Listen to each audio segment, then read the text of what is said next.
Alright, y'all. Welcome to my channel. Like, this is gonna be the last time I start this video, I swear. I'm like really nervous and it's crazy because at first I was like super emotional and I was like talking to my sweet like, please don't let me cry. Because I've been crying a lot since channeling this message. Like, I don't know, I just been super emotional, okay? And this is not my first channeling video message, but I feel like my other videos are more teachy. Now, I will say that this is going to be a mix of both channeled message and teaching, because one thing about me, I am not just a channeler, I am a teacher, okay? And for me, putting out information and telling people things that do not reach across the board, meaning all levels, no matter what part of your journey you are on, I need you to be able to understand the info that I'm putting out.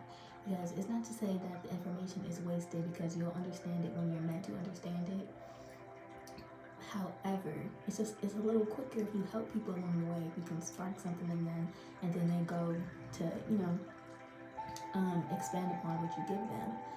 Now, yeah, I'm just one of those people, like, I'm not going to send a soldier into battle without the necessary equipment. And y'all, I'm a Martian. Let me just tell you that, first and foremost, I'm a Mars dominant. So I like to use the analogy of war and chess a lot. Like, I don't know, I was just born knowing everything about war, okay? Like, if you're from my Twitter or Instagram, then you already know. Like, y'all probably be like, what are you preparing for? Well, honey, little do you know, I've been fighting since birth, like I'm sure some of you have as well. Okay, but war is on our front door. It's at our front door right now.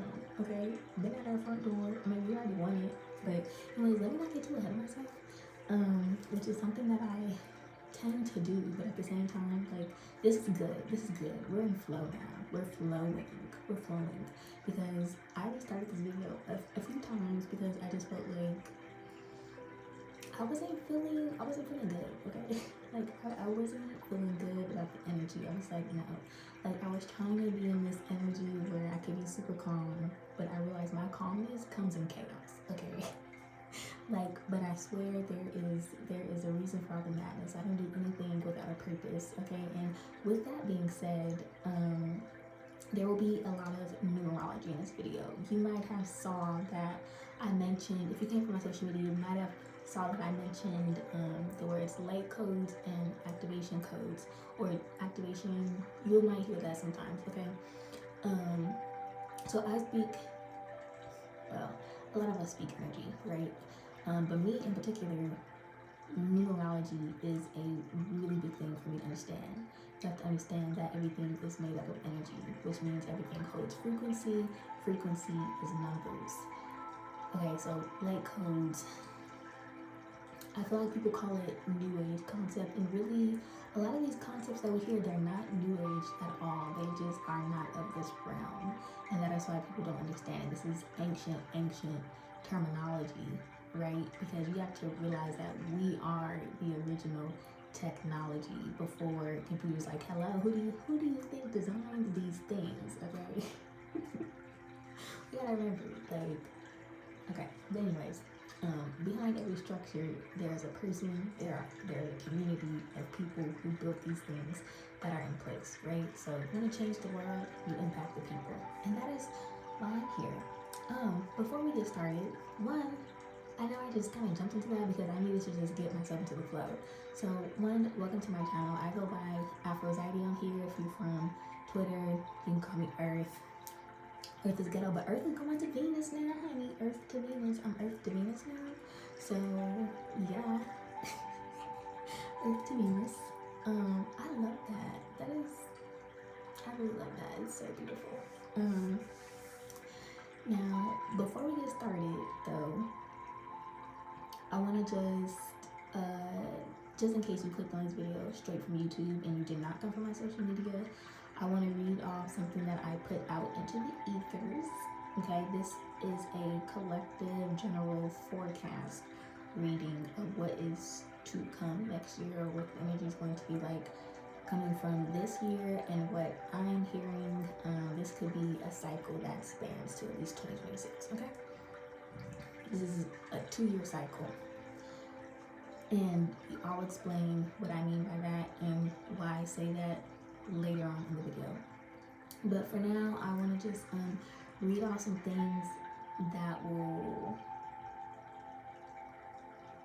Okay, I got to cut that part off. Okay.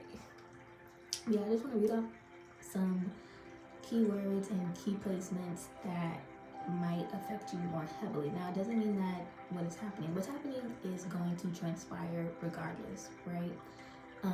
However, some people are going to feel the energy more potent than others, okay? Because you have to think energy is energy, but energy is very specific, okay? So when you are tapping in to different frequencies, different energies, or when you carry certain energies, right, surrounding like your birthday, birth charts, you have an energetic signature, which means your energetic signature is like an antenna, right? Like a radio, like a channel, okay? You can think YouTube channel, right? Like they call it a YouTube channel, which means you are tuning in to those channels, you're tuning into the frequencies of the people that you are watching. It is the same thing with energy, right? You have your own unique channel, your own unique code, okay? And so based on, planetary placements, things surrounding your birth, what creates you to be you, what lies at your soul and your spirit, the signature of your soul, okay? That is pretty much why I'm reading about these things, because the energy could be more potent for you. So I'm going to read those off, but you are very much welcome to stay, welcome, okay? So if you are a life path 8, okay, entering personal 8 or 10/1 year, lunar or solar influenced, Monday, Sunday, Saturday, or Friday born on the 1st, 4th through 8th, 10th, the 13th through the 17th, the 22nd through the 26th, the 28th, 31st of any month, January, April, May, June, July, born but major. Oh, sorry. I'm sorry. I'm like reading it like a robot. Okay, hold on. Okay, wait, what happened? Okay, so if you're born in any of these months, okay, January, April, May, June, July, but heavy emphasis on August, September, October, November, and December, or the numbers corresponding to the dates that I called out could also be significant to you. If you have prominent Aries, Scorpio, Capricorn, Aquarius, Taurus, Libra, Cancer, Leo placements, or dominant in any of those planets, Leo or Capricorn rising, so this applies to a progress chart as well. So if you are a natal Cancer or Sagittarius rising, 8th house or 10th house placements. If you have Libra or Scorpio in the 10th house, if you have Scorpio in the 11th house, Aquarius, Uranus, or Neptune, Saturn, Uranus, or Pluto in the 1st house, Saturn in 4th house or 5th house, heavy Neptune, especially in the 11th house, Venus ruled Saturn or Saturn ruled Venus, Pisces or Libra South Node, Gemini Sun, Gemini or Virgo Mercury, Mercury in 1st house, 3rd house, 5th house, 6th house, 9th house, 12th house, or if you have, or if you have Mercury in Aries, Leo, and Capricorn, Mercury aspect in Pluto or Neptune. Oh, okay, that's it for placements, okay? So you might be feeling that energy pretty heavily. Now, words or things that you may be drawn to or attracting right now. Okay, it could be dragons, owls, moths, bees, black panther, elephants, cats, wolves, bears, birds, butterflies, spiders, snakes, horses, ancient, wisdom, ancestor, shaman, healer, plants, trees, mountains, water, dreams, mystic, flu, headaches, ringing, mother, grandmother. If you're consistently seeing a past loved one's birthday, grandmother. Did I say grandmother? I think I already said grandmother. I'm messing up. Okay. If you have a clairvoyance, which is clear smelling, music, musician, artist, voice, vocals, dance, land, travel, traveler, sirens and mermaids, fairies, mirrors, portals, stars, telepathy, Egypt, tombs, crows, fire, Thoth, Hathor, Mayat, House of Amenti, light codes, light council, Venusian light council, activation, contract, priest, priestess, Moors, Hebrew, hieroglyphs, languages, translator, multilingual, gift of tongues, Holy Spirit, baptism, Christ consciousness, lucid, alien, past life, warrior, New Orleans or Louisiana in general, Cali, cowboys, teacher, writer, recipes, tradition, indigenous, bloodline, legacy, royalty, history, Hawaii, volcano, tornado, China, red, tattoos. If you've been seeing any of the following angel numbers: 666, 616, 606, 166, 626, 888, 188, 8188, 808, 828, 555, 505, 550, 155, 444, 143, 144, 417, 717, 404, 222, 202, 212, 122, 1022, 1212, 1111, 123, 333, 133, 777, 707, or 771. Okay? The reason why I made that list is because if you resonate with any of these things, or you're seeing any of these things, then that means you are resonant with the frequency that I am putting out and releasing through this message. Okay? Now, some of the things you will see and understand why I caught them out throughout the video. I may not address them. I'm not going to go through each one of them and address it, but you will understand, hopefully, throughout this video. Okay.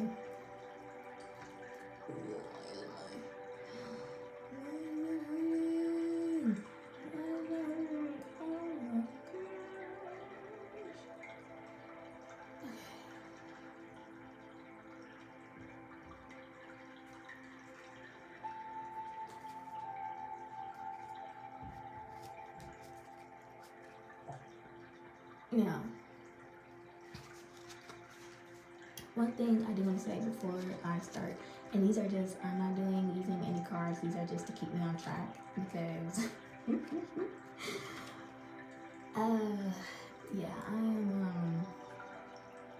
know, my spirit team has really just been kind of working with me on being, I don't know, just kind of trusting myself a little more, utilizing my throat chakra, but also I'm learning when is a time to just give a message and when is a time to teach. Now, this is one of those things where it has to be both. Like, this is very purposeful. Okay, and a lot of people may not understand, especially if you hear from like my Twitter, like through my writing, I feel like my energy can be heavily felt, but sometimes things cannot always be understood. Oh, all of a sudden, this is crazy. Okay, all of a sudden, I'm having like crazy neck pain. Not today, Satan. Okay, we're gonna push through it. Yeah, but what was I saying? OMG. Oh yeah. So one of the things that my spirit guides are working with me on, and my ancestors be training me in the spirit realm for sure. They've been training me. And one of the things that they're working with me on is when is a moment to teach and when is a moment to just channel a message. Now, in this case, this will be probably my only channel read like this, and it will be 2 parts, and you'll understand throughout. The second part, I'm going to go through my origin story, because I uncovered my origin story, and we are moving into a year of alignment, which is it is based on the signature of your soul, right? This is a destiny year. So what you are here to do, being in alignment with your purpose. And in order to uncover that, you have to uncover who you are, okay? So this is very much to help people to listen to their intuition, to follow where their heart guides them, to understand that you are not attracted to certain things, you are not drawn to certain things for no reason. But if you do not seek out the why, then you will never know.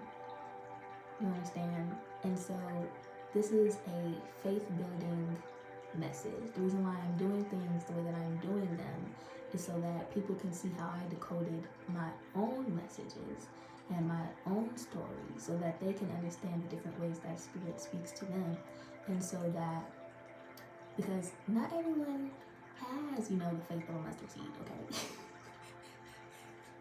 Not everyone does. Like, some people need their faith built up.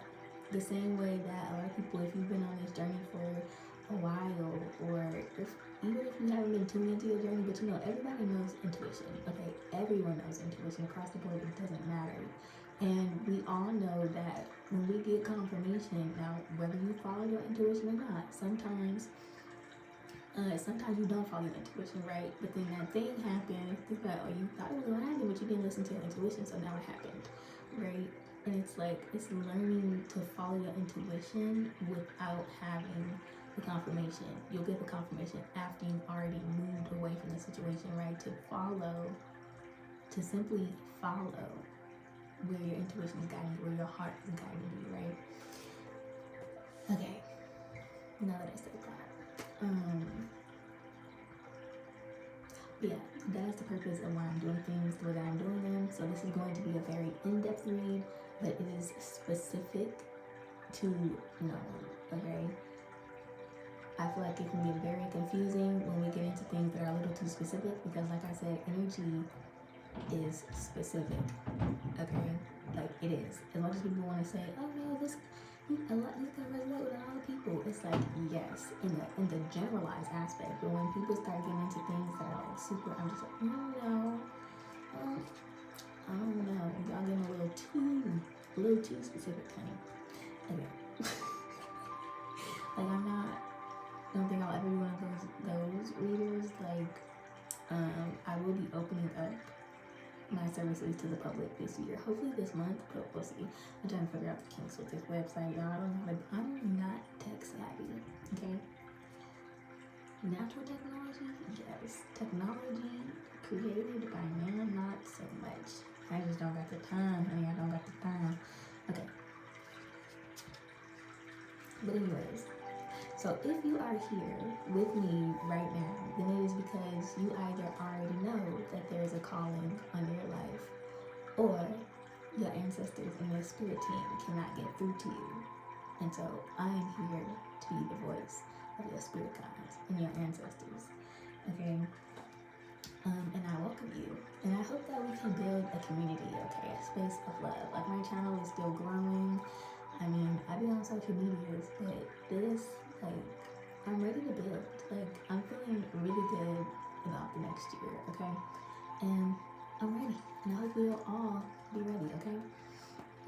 So one thing I do want to address, just because I did speak on Answer Your Spirit Guides, and like I said, this is meant to guide you. I'm a guide here to guide you back to yourself, right? I'm creating, or let me not say creating, that sounds kind of weird, but I'm helping to build up others to be independent, okay? A lot of people rely on people relying on them, but you always know that you're only as strong as your weakest link, okay?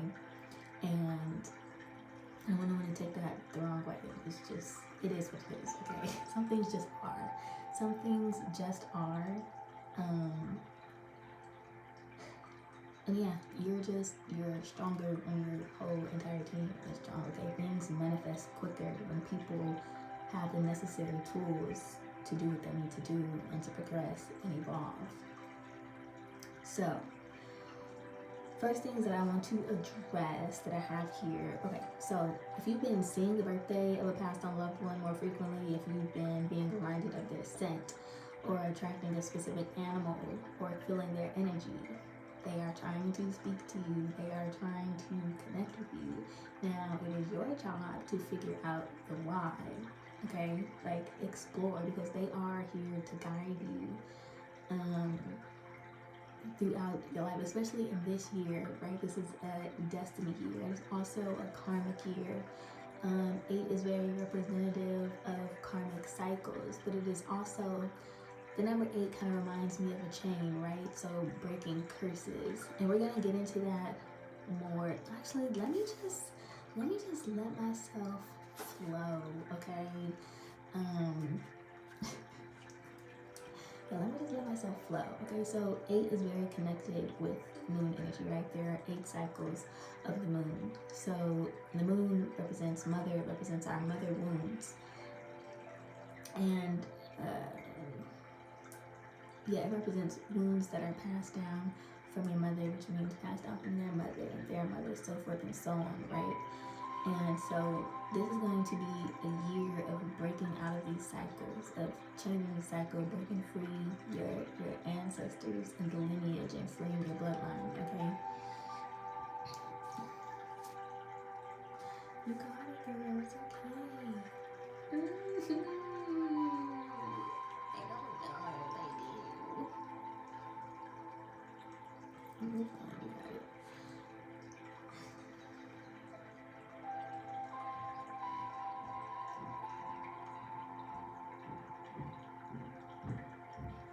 Don't get down on yourself. You're fine.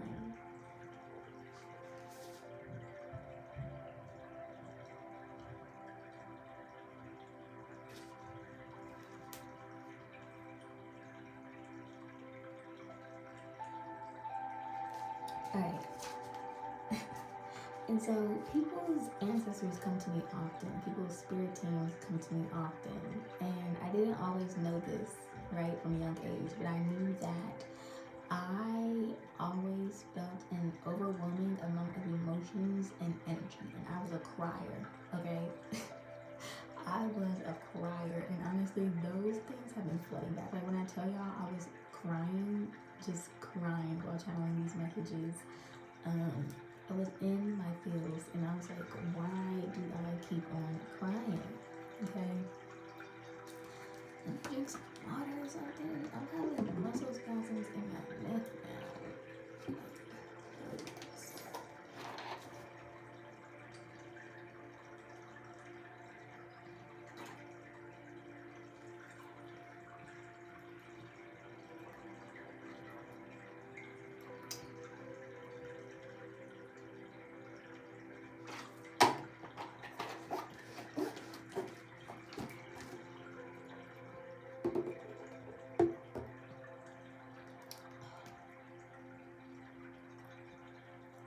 Is it better?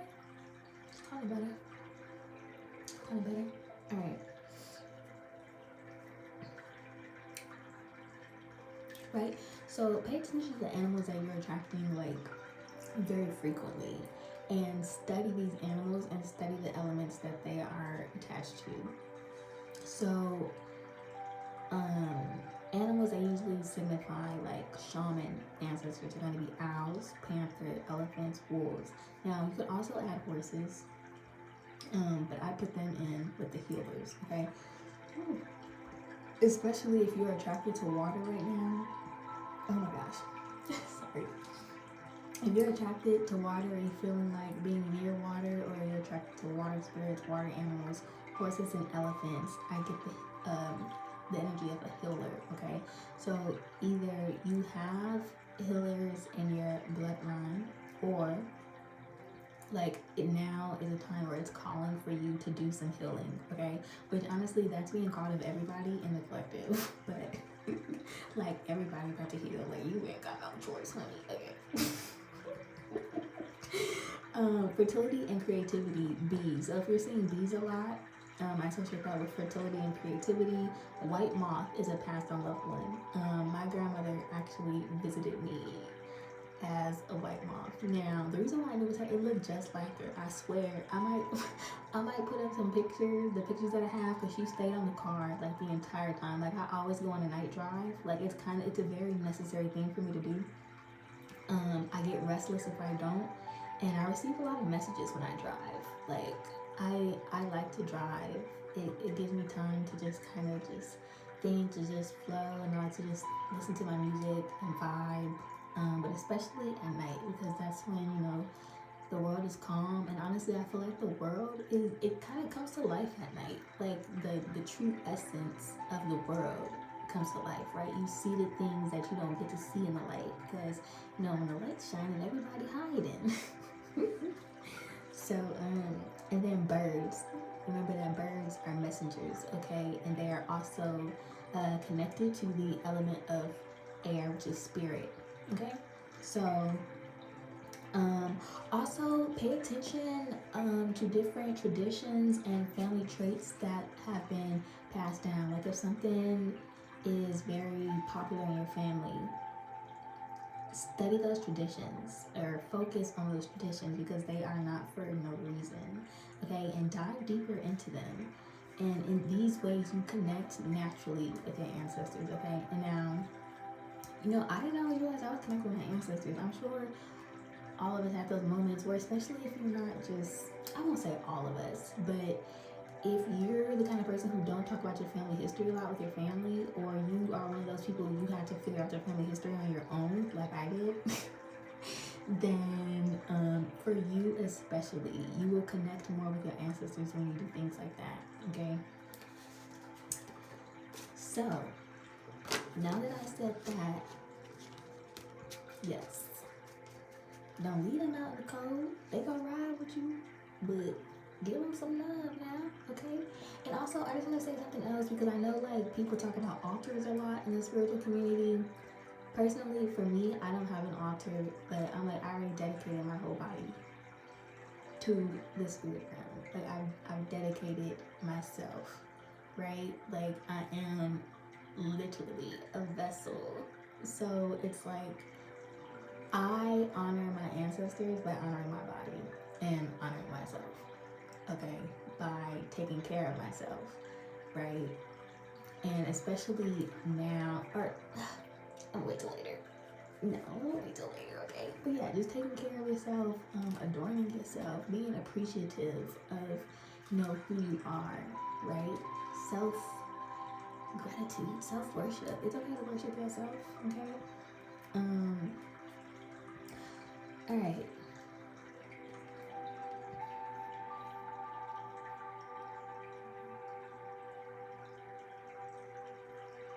So, one of the messages that I kept hearing and kept getting, and this is something that my mom used to say all the time when she was doing our hair, especially when you getting that, you getting your hair flat iron, because you gonna get that cast iron. You ain't gonna get the little plug in. You gotta hold your ear down. You over here ooching and aching, but you wanted it.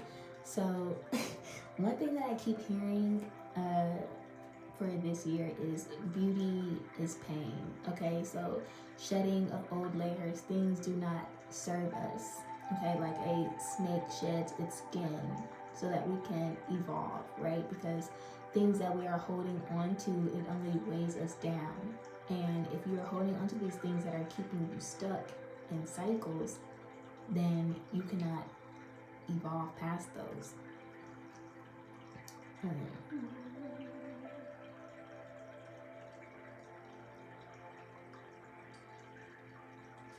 I'm not great. What should I say that? There has to be like a better way. There's gotta be a better way to say that.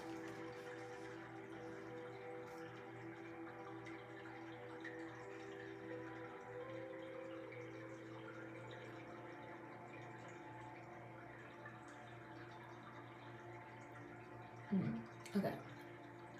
Sorry, I'm realizing that it's okay to just sit and take some time to just let spirit speak, to see a point and kind of sit and listen. Stillness. Okay. But yes, beauty is pain. So shedding of old layers, because if you want new, you have to let go of the old. Okay. It's about so 2024 is very much about transformation. So it represents transformation, alchemy, balance, harmony. It is infinity, right? So realizing that just because you let go of something, it's okay to let go of something, because more is going to come to you.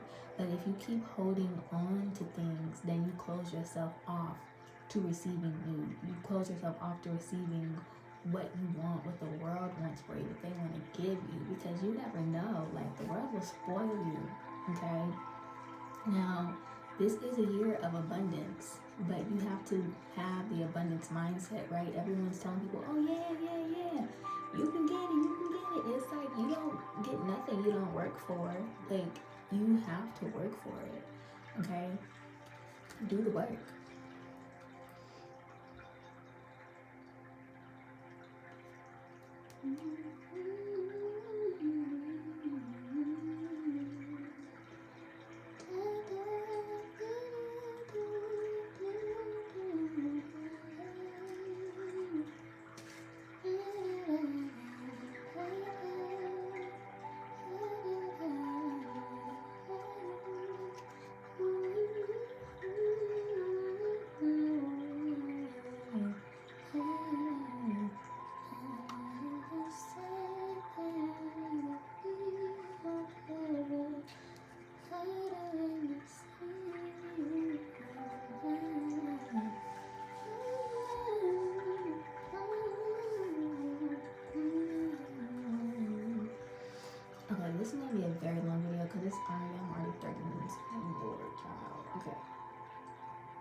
not good, not good. Okay.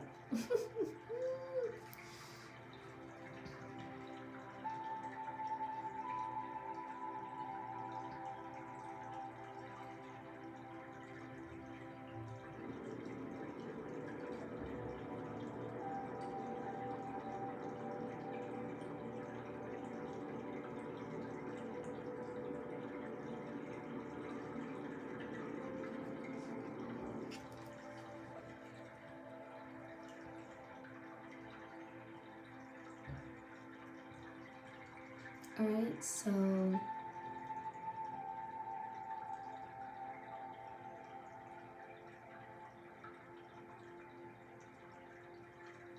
yes, so okay, so the thing that I keep hearing is beauty is pain, right? To evolve causes you to submerge yourself in your wounds, essentially, right? It's understanding the things that hold you back, which causes you to have to get closer to your subconscious. Now, the symbology of the number 8 is representative of alchemy, transformation, infinity, balance, harmony, karmic cycles, right? It's also attached to the curses that are passed down through our mother, okay? So 8 is a symbol of Scorpio, right? Now, I kind of talked about this in the very first video that I ever did, so if you want to watch that one too, feel free, because I'm not going to take a deep dive in it today, just because I want this to be as quick as possible, but still a very teaching moment. So, Scorpio, which represents the serpent, the phoenix, but also the snake in its highest form is the dragon, which represented ancient wisdom, okay? Now, another thing that I wanted to mention is something that I am getting, because we have to remember that actually, no, forget it. We're gonna get there.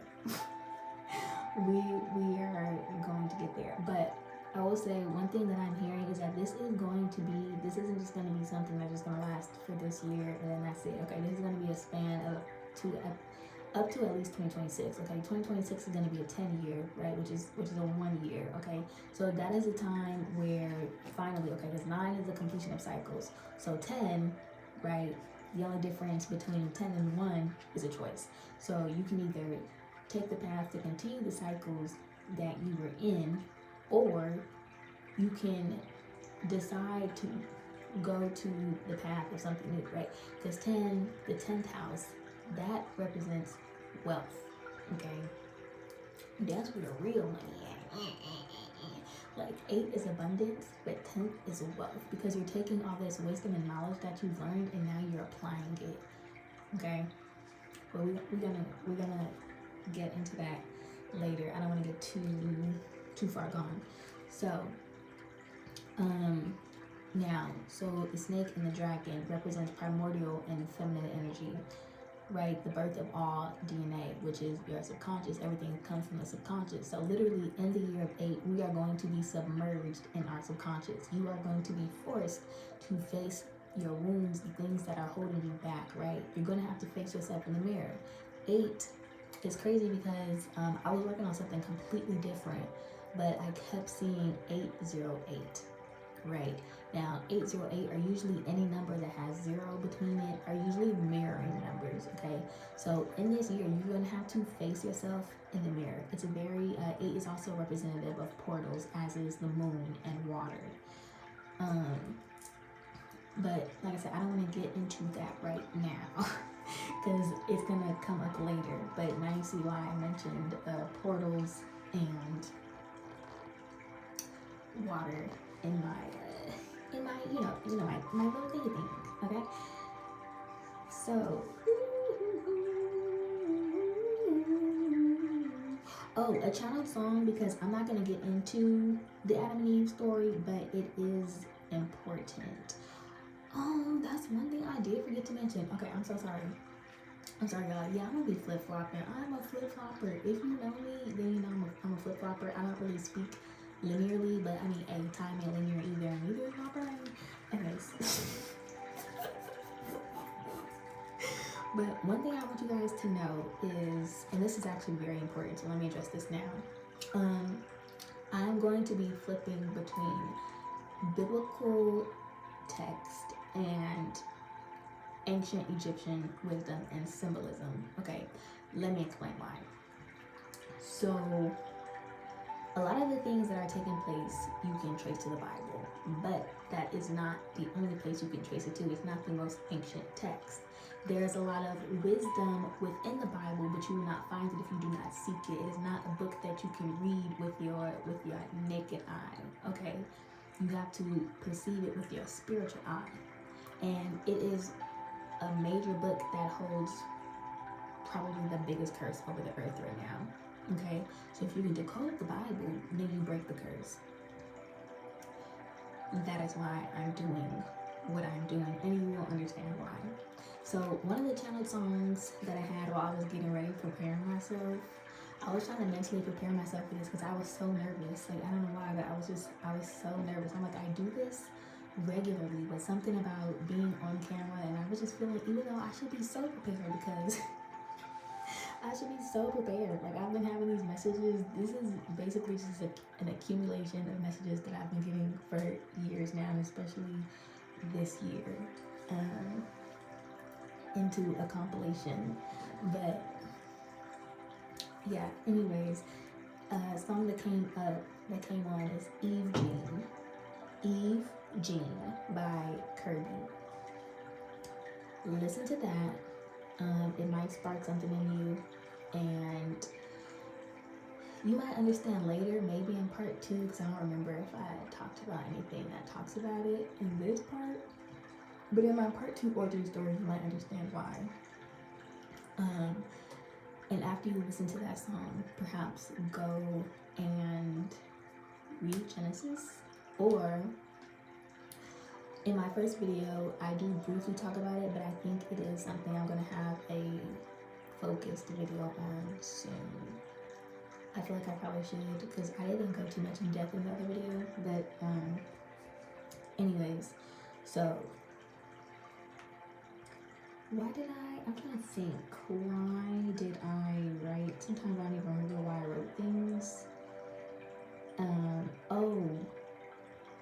Yes, our subconscious, right? So our subconscious represents thought before word, right? Thoughts before things manifest. So we are gaining control of our mind, because you have to think that you are the source of your life, right? You are the creator of your own reality. So, and there is power in the tongue. That's going to come up a lot during this read. I'm letting you know now. Power in the tongue. Okay? And we are rising above our desires through understanding. So 8 represents moon, which represents water, which holds memories, okay? And it also represents the rhythm of time, which Saturn is the god of time. So we're thinking karma, so this doesn't just represent karma. Like, I know everybody's saying, oh, they did you wrong, they about to get it. Yeah, but like a lot of us, especially me, I know I was here to clear ancestral karmic debt. Okay, especially if you are life path 8, more than likely, not to say that's the only life path, but especially, like, you are a curse breaker. Okay, like that's a big part of your mission here.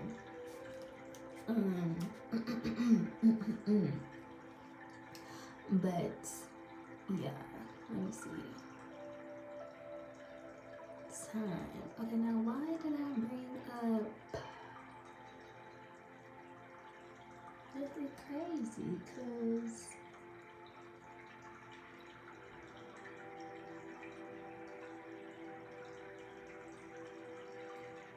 y'all, my notes look so well. They look really good. Like, they look like this message is gonna be juicy.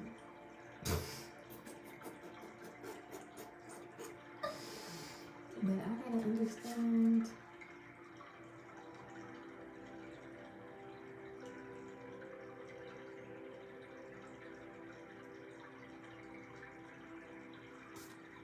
I gotta understand why did I do this?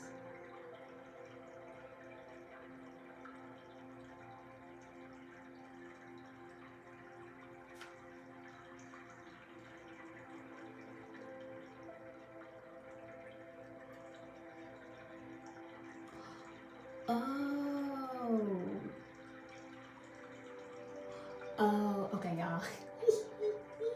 I'm sorry, I had to understand what cause okay, if y'all see the card, like I have, I don't even know if I can see that, but I have like an attic, got some arrows going, I got something I put up here. Okay.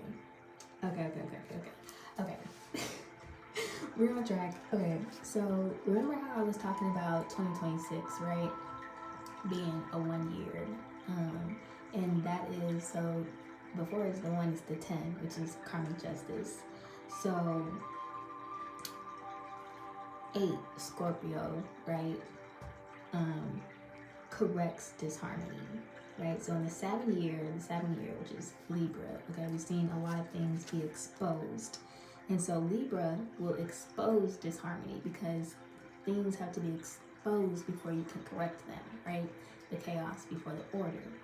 And then Scorpio corrects disharmony, but in order to do that, everything must surface. You must purge everything out, which can appear on the outside as very chaotic energy. Okay, so that's 8. And then you have Capricorn, which represents 10, okay, and they create order from the chaos. Now, if you add 10 and 7, right, and the reason why I do that is because Libra is a sign of justice and balance, and then Capricorn is representative of karmic justice, right? So the two justice warriors, all right? So if you add 10 plus 7, you get 17, which equals 8, which is Scorpio, which tells you there is no order without chaos. Okay, now if you add Capricorn and Scorpio together, so you get 10 plus 8 equals 18, which equals 9. Now 9 is attached to Sagittarius or Jupiter, which represents divine wisdom, okay?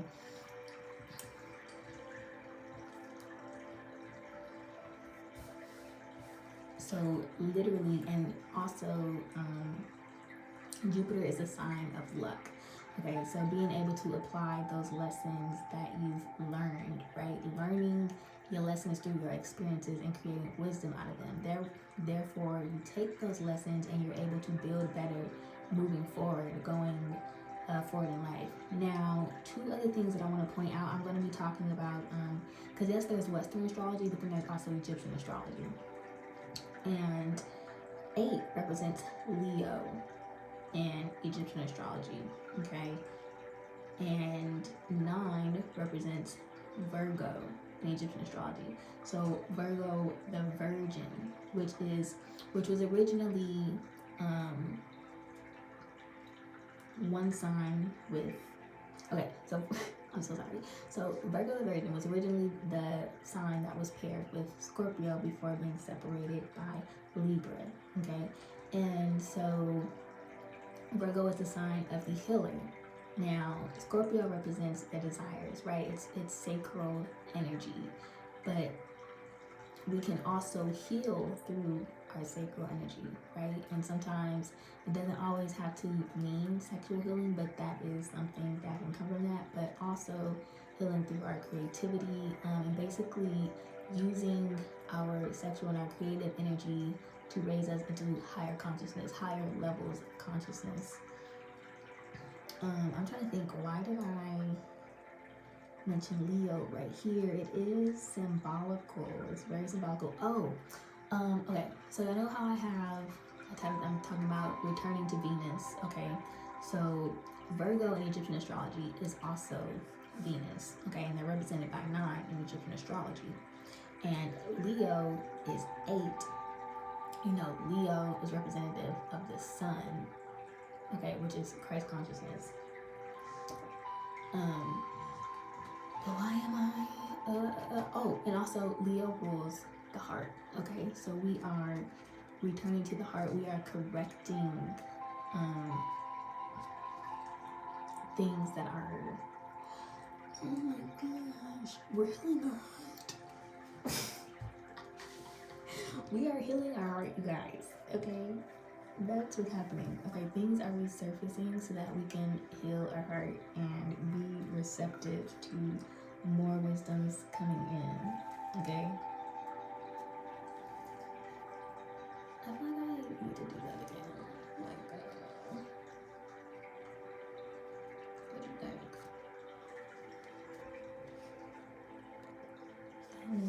on.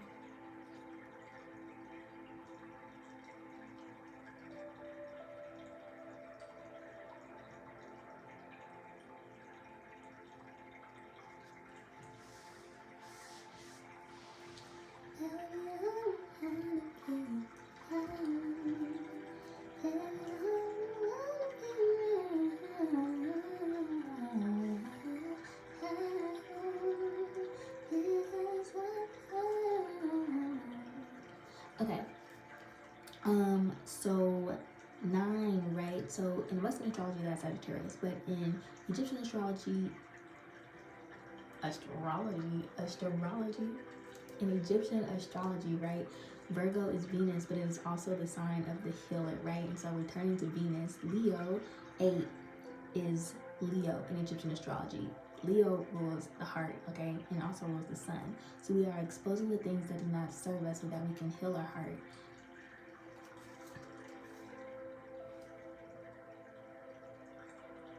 We are literally returning to the love frequency, baby. Okay.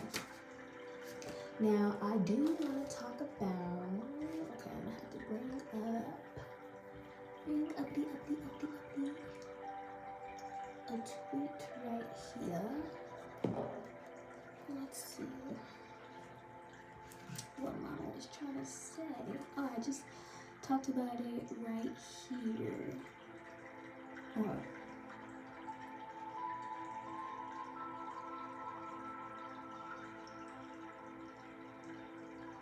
Okay, so let me read this tweet right here, and then I'm gonna read the channel message that I have for it, okay? So it reads, I really hate the ego conversation. Have you ever been around someone with a weak ego? They're insufferable, parasitic. All things require balance. A healthy ego knows their power and stands in it. A weak ego searches for anything to feed their lack of ego. Example, power hungry / envy. People who are against ego, okay, that part don't really matter, okay?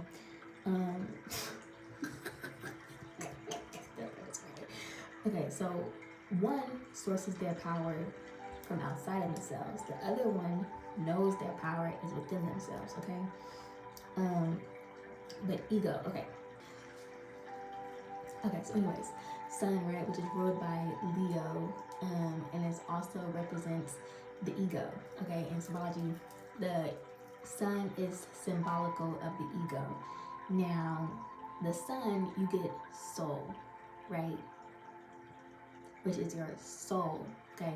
So if you do not have any ego whatsoever, which means you have no sense of self and no power force, then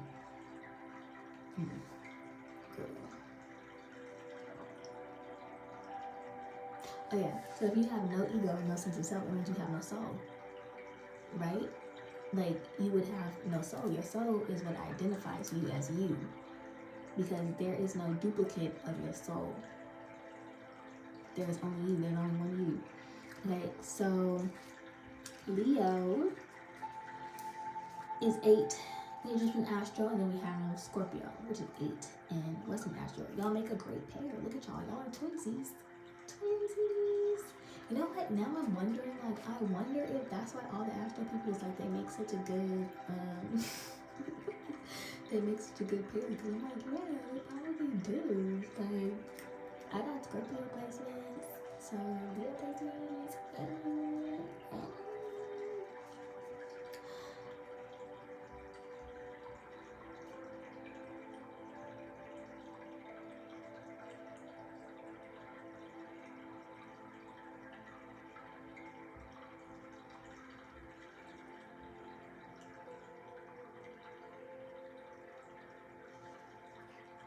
Oh yeah, okay. I have another something that I want to show y'all.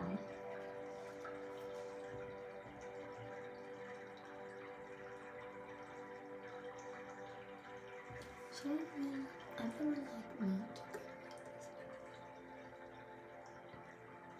I don't know if I can finish.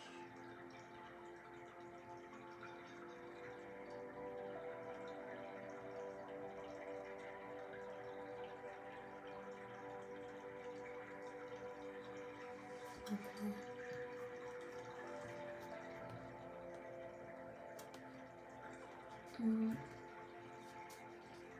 Alright, so Leo's key phrase is I will, right? Scorpio is I desire. So Scorpio is sacral energy, and sometimes our desires, which represent our carnal desires, can lead to our own demise, right? So our wants are not always our needs. We understand our needs when we understand our soul and what actually resonates with us. Because when we know our soul, then we repel what does not serve us. Which means in that case, we become the masters of our own reality, because you can only attract what you are. So, okay, so think about it. Right, so Leo, the sun, represents magnetism, but so does Scorpio. But then you have to think of the reasons why, right? So Scorpio, which is where the moon is in fall, okay? But the moon is also the sun of the night. So that is why it magnetizes you, but they can be magnetic from their lower energy, if that makes sense.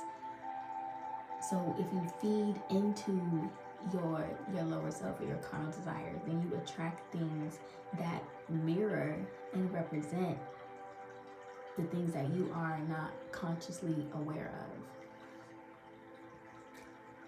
So yeah, right, yes, because magnetism is based on frequency of resonance, okay?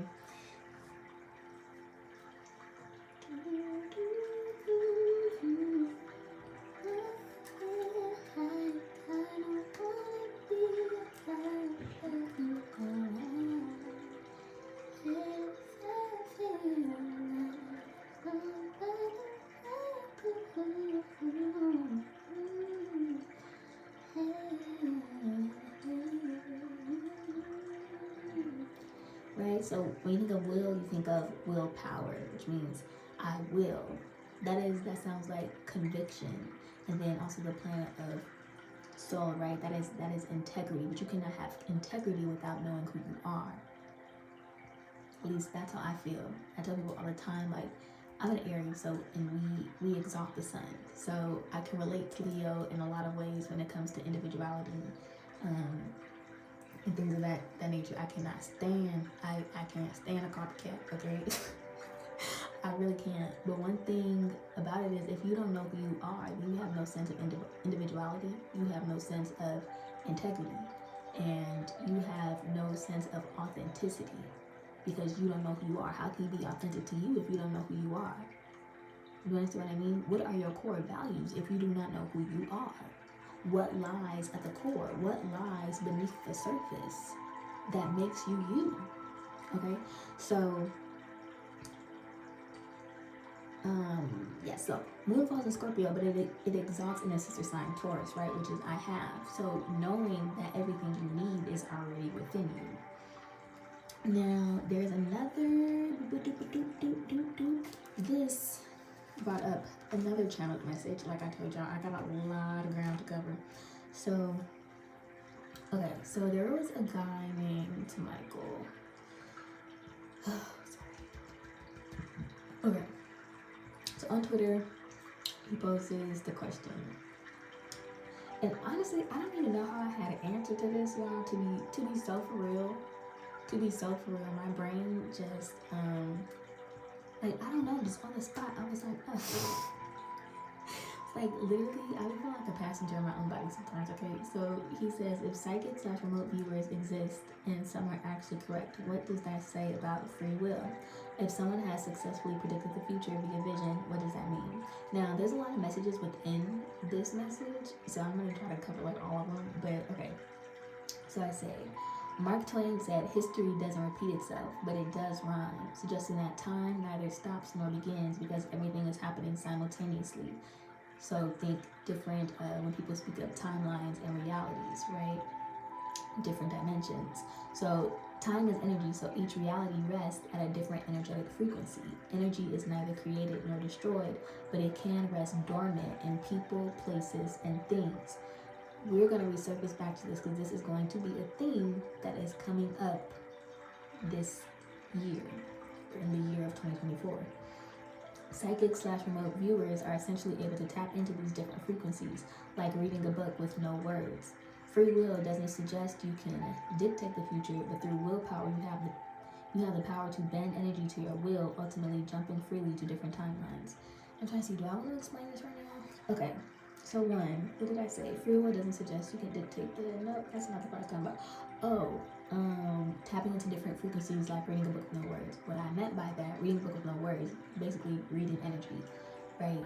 There are many different ways to read energy, to basically to interpret. We're just gonna leave it at that. Yeah, basically to interpret. And then free will doesn't suggest you can dictate the future, but the real power, you have the power to bend energy to your free will, ultimately jumping freely to different timelines.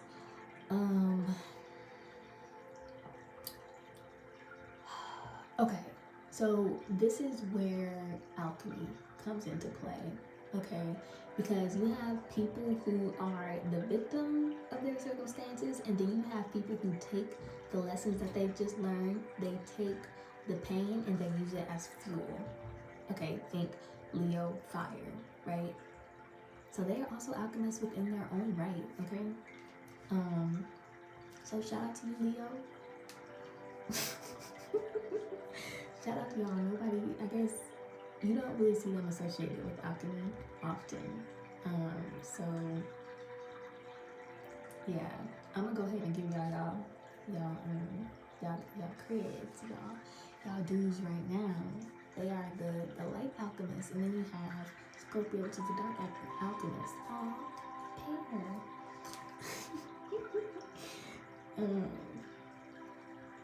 So yeah. Okay, so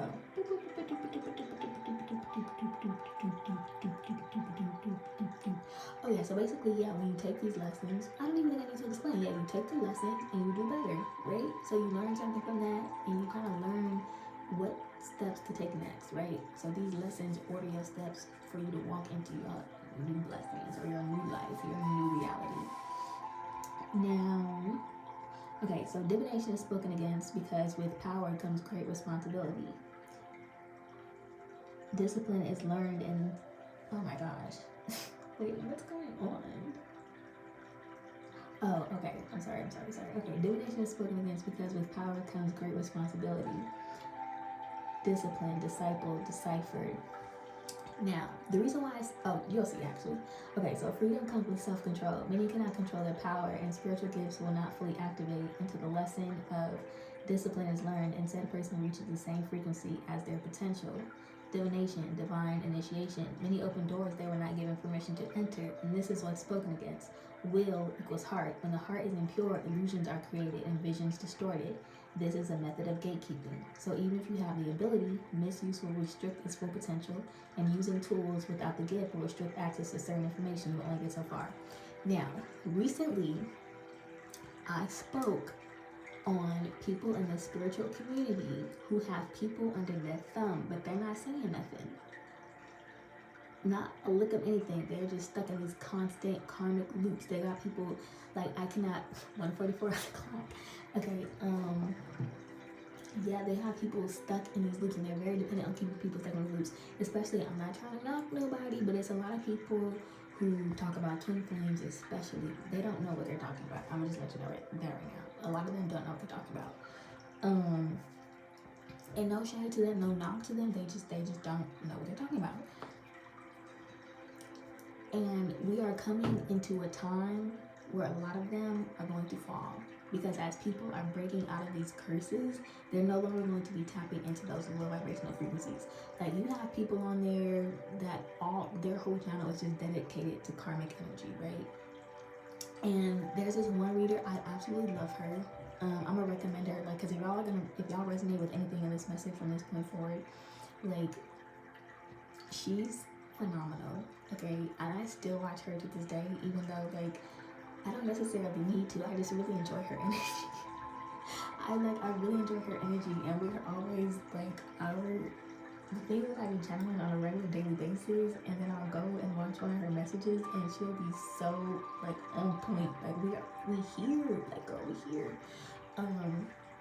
Divinely feminine, and she's also, it's so crazy because she is from the South. My family from the South, so anytime I hear that, like, or if I see a reader who's from Louisiana, I'm like, family, like, let's get it. But And she was talking about loop masters, literally the same, I think it was the same day I tweeted about that. Yes, the same day I said something about that. She had a live where she was talking about loop masters, and that's the only reason why I clicked on the live, because I was like, girl, I was like, hold up, she talking about loop masters? Like, yes, and she was talking about how some people are simply programmed, that's all they can talk about. So one thing I was saying, if no one's giving you new information, you need to tap out, because we are entering a new earth. We're ushering in new frequencies. So these people are going to keep you stuck. And they gonna get their karma. They gonna get their karma. Because these, I swear, like their energy is just so, I don't even know how people watch them. Like there's this one, and I'm so sorry, yes, I'm about to call her out. She's like, I think her channel, like I haven't watched her, but I think it's called like Karmic Clown Circus.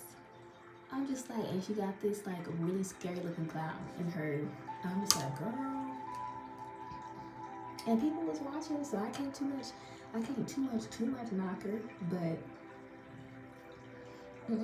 so that is one thing. Facades are going to fall. Like people are going to be getting unmasked right now. And another thing that I would say is, as I was saying earlier, there's a lot of people who rely on people relying on them, right? There are people who use spells to have a following. There are people who do not want to uplift and, I guess, shine light on information that is being shared by others because they are fearful that their power is stronger than theirs, right? So they'll interact with you and they'll uplift you and all these things. They'll pretend like they're there for everyone as long as you're not more powerful than them.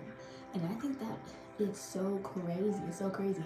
Me, personally, I know not to question my intuition no more. And they might have a lot of people fooled, but not me. And it bothers me to my core, because one thing that I'm all about is I feel like knowledge unshared is knowledge wasted, and now is not a time to gatekeep, okay? And I've been saying that since October, and you'll see why. Like, yeah, you'll see why in my origin story later. But I might say that quite a bit during here. I'm not gonna lie. Like while I was traveling, I did get outed a little bit already by my spirit team. I was writing one of my cards, and then after I was done, I looked at it and I was like, what the, like it just happened. I was like, okay, well, alrighty then. But yeah, I guess I'm not gonna cry today. I mean, which is good, but I feel like I'm not, I don't know, I was like in a really like crying mood, and I'm not feeling cry no more. But anywho, let me hurry, because we are at the hour mark already. Okay, this is where things get juicy. This is where things get juicy, y'all. Okay, so I think I'm done with that. It's gonna pop up and you'll understand why it's relevant later, but I needed to do groundwork. Like I always do groundwork before diving too deep into things. Like I feel like the foundation is very necessary. Like you need a strong foundation, because if the spirit, mind, and body is not prepared, this is when we go into things such as psychosis, right? Because people are getting too much information that they don't know how to take in because there was no preparation done before it landed. And that's one thing that we're going to see in this year happening also. Not for everyone, it's possible, it can happen to anybody. But as long as you stay grounded and you are rooted and you have a strong foundation, you'll be just fine, okay? So, let's see.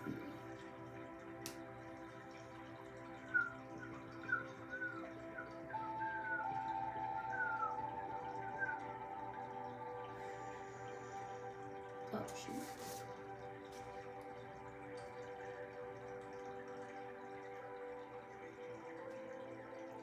Oh, I did that there.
Okay, so next I'm gonna get into because as I said, we're raising in frequency, right? And you often hear people talking about the 144K. Now, 144 it is a frequency, okay? And I'm gonna get into that right now. But we're gonna talk about the chakra system, and it's crazily enough. Okay, let me just.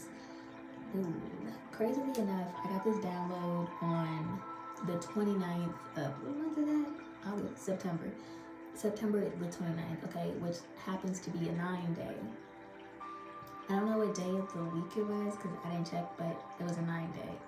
All right, now everyone might not know of this fact, but if you ever heard of like the Light Council or the Venusian Galactic Light Council, they're referred to as the Divine Nine, okay? And so I'll get into and explain later, but it has a lot to do with ancient Egypt. So, how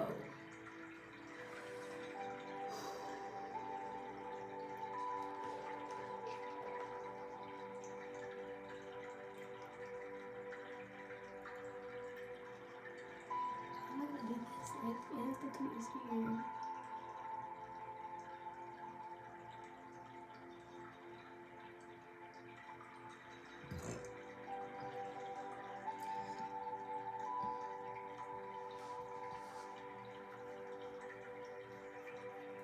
Okay, so remember how I was talking earlier about the subconscious and water and things of that nature? And funnily enough, I had a download even before. So when I seen her tweet, this was actually confirmation for another download that I had gotten. And she talks about how there's something you said about energy with water and fens, music, and how there's something spiritual about it, right?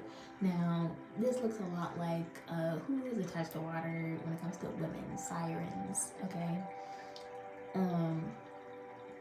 And a lot of people, I hear a lot of people speaking out on sirens. They're like, oh, I see the sirens are coming out. Now, I'm sorry, I didn't mean to do that. I'm so sorry. Okay, they'll basically, it's like kind of bashing the siren quality or the feminine quality, right? Because we have to think there's a darker aspect to every light aspect. And so, yes, sirens can seduce you to manipulate you, but in a higher sense, seduction is influence, right? So they can either influence you to succumb to your lower nature or your higher nature, right? And in this case, as we're entering into an era of healing and elevation, they are seducing us into healing. Okay, so now I was saying to pay attention to the music because you're going to see a split between basically celebrities, right? We're going to see who is who and who's doing what and what frequencies they are emitting and what frequencies they are tapping into. So now, so I happen to see 144. Right now, 144 comes out to 9. And it will not make sense. It's not gonna make sense right now. I know I keep talking about my origin story, but the reason why I'm saying that is because these things will not make sense to you, or it will not make sense of how I came into this information without me revealing who I am. Sorry, I had a laughing moment. Okay, it's not gonna make sense without me revealing who I am, and part of my purpose is revealing who I am. Like, I cannot stay hidden. Like, not anymore, at least. I was hidden for a long time. But that is coming to an end. It is part. You'll see later. Okay, I don't want to take away from this part of the message. That's why it's gonna be a part 2, and it's completely separate from this. So, I mean, don't watch that without watching this. But because you're not gonna get part 2 if you don't watch this, and vice versa. Like, but you need to watch this first. Okay. Anyways, so I said. So I seen 144, right? And this other that you see, I'm gonna talk about those pictures later because they're gonna come up later. What is within there is gonna come up later. So I said this turned into a thread, but yes, many refer to the 144. While there are people here to assist, 144 is a frequency, right? 9. Oh, I didn't even notice that. Oh wait, 9. They just said that. Never mind. 9. Jupiter, which is Sag Pisces energy, also the third eye. A shift is taking place, expansion in consciousness through the heart chakra. Now, you would think, like I already said, 9 earlier is Virgo, which is Venus. But the reason why I said expansion in consciousness through the heart chakra is because you have to think Jupiter is both Pisces and Sag. Now, Pisces is associated with Neptune, which represents like our dreams, etc. But also, I'm sorry, right? They exalt Venus, which is the frequency of love. And Sagittarius is a sign of optimism and wisdom, spirituality, things of that nature, right? So we are literally expanding in consciousness through the heart chakra.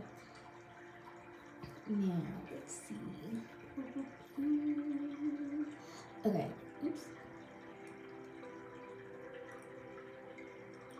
Oh yeah, so 144 also includes the 12 tribes, or the 12 zodiacs. No, when I say 12 tribes, I mean 12 tribes of Israel. Includes the 12 tribes, 12 zodiacs, which also represents your chakra system. The 13th sign, now I don't know how to pronounce that, y'all. Official Kush. Ophiuchus. Y'all know what I'm trying to say. Ophiuchus. The 13th sign, Wudi is the serpent bearer, okay? The serpent represents the Kundalini activating your crown chakra. The 13th sign is mastering all of these energies, okay? So 1 plus 3 equals 4. You got 4 elements of water, fire, air, and earth. And then 12, you have 3 modalities, which include 4 signs in each modality, okay? And then you're gonna see why I bring this up, and I still stand by this. However, I was seeing, yeah. So as I was just talking about, before I go to there, oh my gosh. So I was just talking about 12 equals 3 modalities, right? And you have four signs in each of those. So, or if you want to do it vice versa, okay? So now, for people who are familiar with the triangles, right? So we have fire, water, and then you have the one with the line, air, and then the other one with the line, earth. Okay, so 4 triangles with 3 on each side, right? So 3, 3, 3, which is going to be 9. So then you do 9 times 4, you get 36, which is 9. Now, which once again is the Venusian Council, the love frequency of Venus. So, okay, then I go on to say, if you have been repeatedly seeing the numbers 144, 133, 122, those are activation codes, okay? Especially for teachers and ascended masters. Now, the reason why I refer to these as ascended masters, especially like a lot of people refer just to the single number as 44 as ascended master. I don't do that. I think that I would refer to that as a descendant master, someone who's here on earth on this plane, right? The reason why I refer to it as ascended master, or just someone who has not yet ascended, okay? So, because when we calculate astrology, right, your ascending sign is usually in the first house.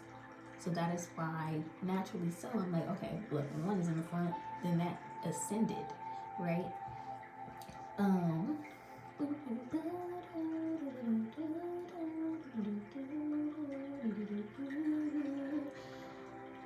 Now the Venusian Council, as I was saying, ancient Egypt. Now there are 9 major Egyptian goddesses, okay? And the one who embodies all of them are Isis.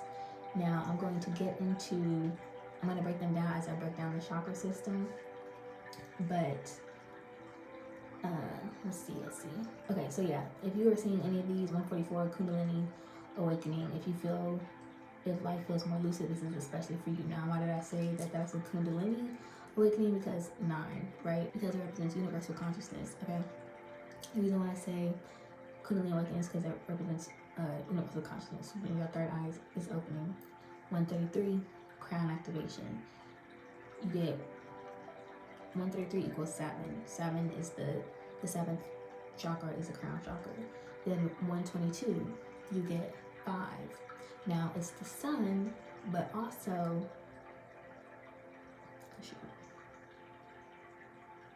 oh yeah, so it's the sun, but it is also the throat, right? The fifth chakra is the throat chakra. So 122, you are being guided to create or share something, especially information that is meant to illuminate and activate something in others. Now this does not have to be information. These could be purely your gifts.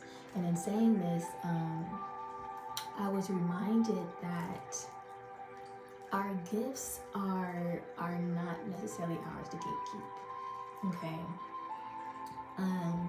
There are a lot of people who have gotten caught up. There are a lot of people who have gotten caught up in the monetary. Okay, and there's nothing. I'm not saying there's anything wrong with wanting compensation, because believe me, my services will not be free. However, there are moments when things simply need to be shared, and you need to share it. Like when Spirit tells you to move, you need to move. That is how I operate. If I know it can help somebody without hesitation, I'm going to share it. But also, I know that I have an abundance of information. I am not lacking in anything. I am very secure in my power. You understand what I mean? So it's like, why not uplift other people? Why not share it? Honestly, it's a burden to me to keep it in. It's very burdensome. It's a lot to hold on to, right? So you make room for more as you release, because life is never ending, which means you're going to be constantly learning things.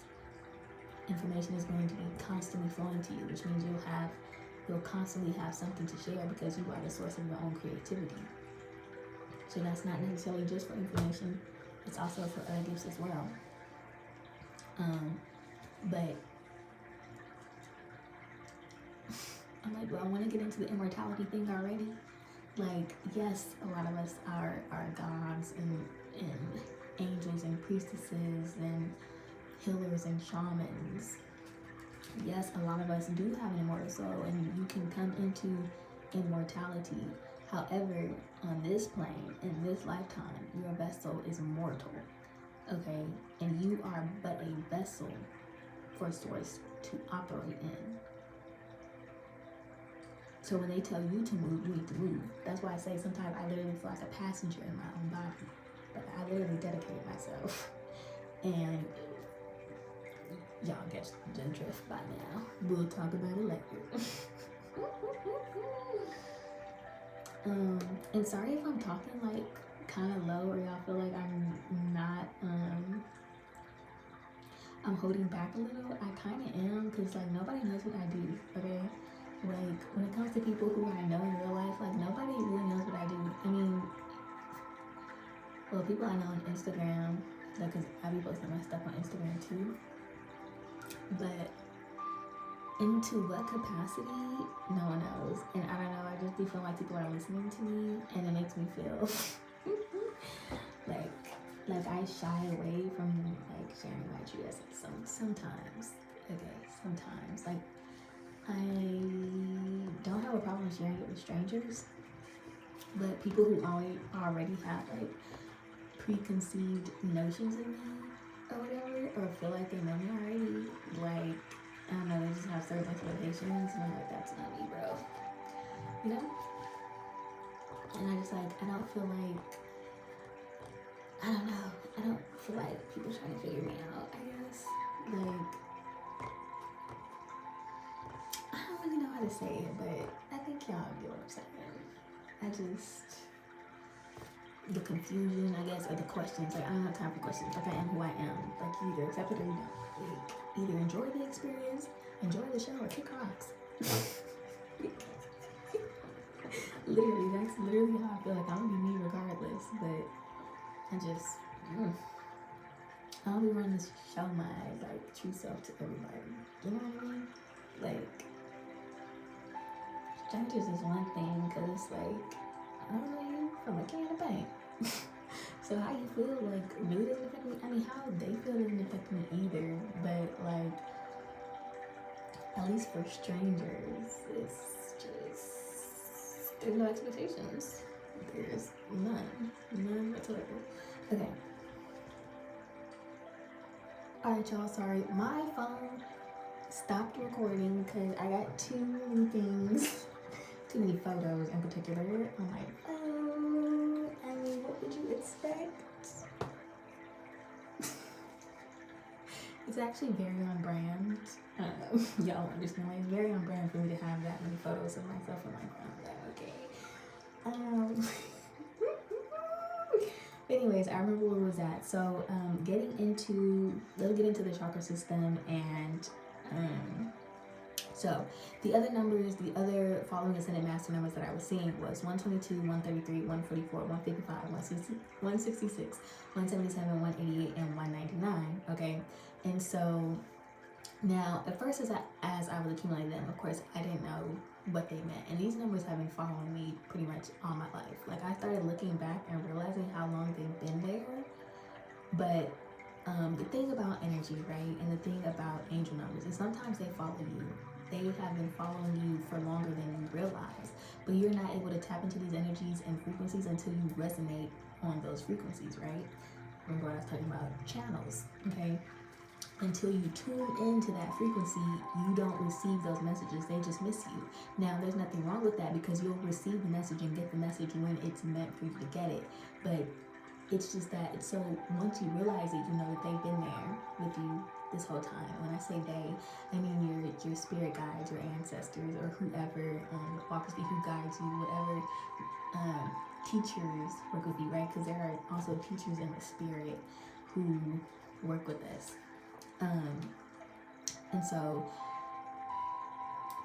the day that I actually figured out 155 the day that I actually figured out who all of them were was I received, okay, on the 1212 portal, which is significant to me, I get really important downloads on 1212. Now, I didn't realize this too recently. I didn't start paying attention to the numerology of the dates on the days that I get messages until recently. And it really is a key once you start paying attention to those things, because then you're able to break down and decode what energies you are working with and who is working with you. Okay, a lot of people are spiritual, but they don't know what spirits they work with. And I'm not about that because, like I said, I'm just learning too, right? So I'm just coming into these things. But once you are able to pinpoint, it catapults your journey a lot quicker. Okay, so it is a tool. Like, a lot of people speak down on numerology, but I'm like, how can you speak on numerology when the world is made up of numbers? Like, so you're denouncing sacred geometry too? Because I was saying y'all praising sacred geometry, but now all of a sudden numbers is woo woo. Woo woo. I ain't gonna lie, like, I hope nobody revoked my Black Pride. I don't even like Martin like that. Like, I don't think it's that funny. Okay. Like, I don't. But anyways, so yeah, 1212 portal.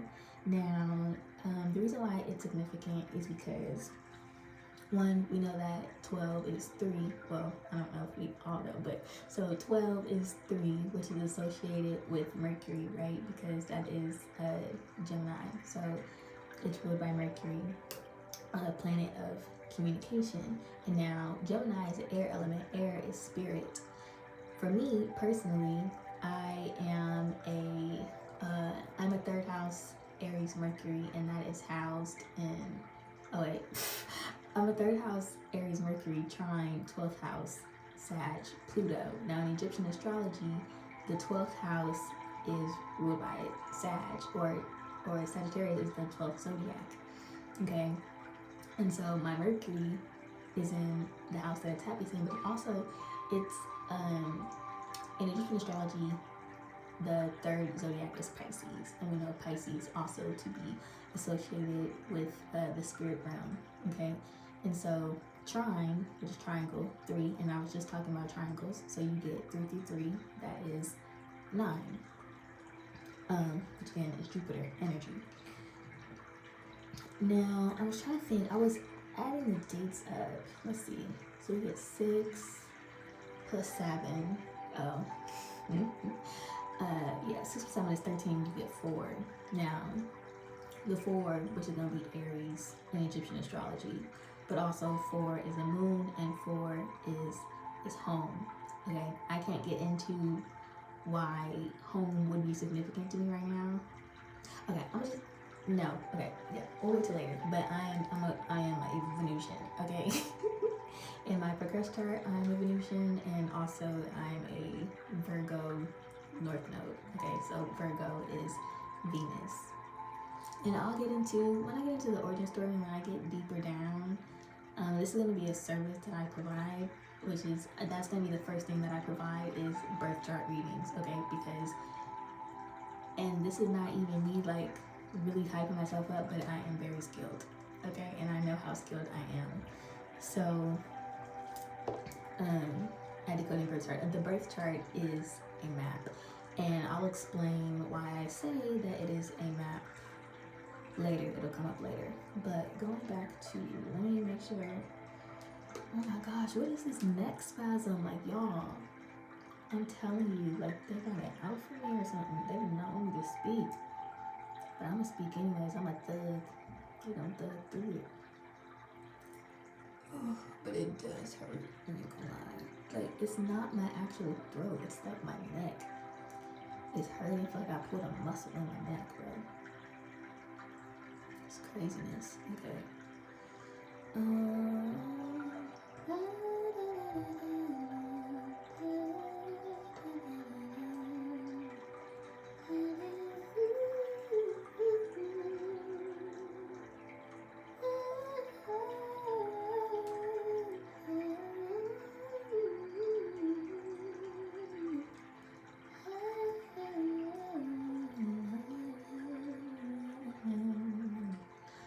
Oh yeah, and then you'll just see, yeah, so these numbers were really like literally following me everywhere. But anyways, let's get into, alright, we'll stop there. Now I'm going to explain to you what these frequencies have to do with the chakra system, okay? And there's a lot of different explanations for which chakra goes to, which sign belongs to which chakra. I came up with my own method of this, and I'm going to explain my method, and then I'm going to explain which Egyptian goddess pertains to which chakra. Okay, and the way that I did this was through these codes that I was seeing everywhere. And if you've been seeing them, my fellow Venusian, welcome. This will help you as well. Okay, so for the root chakra, I place Aries and Capricorn, okay?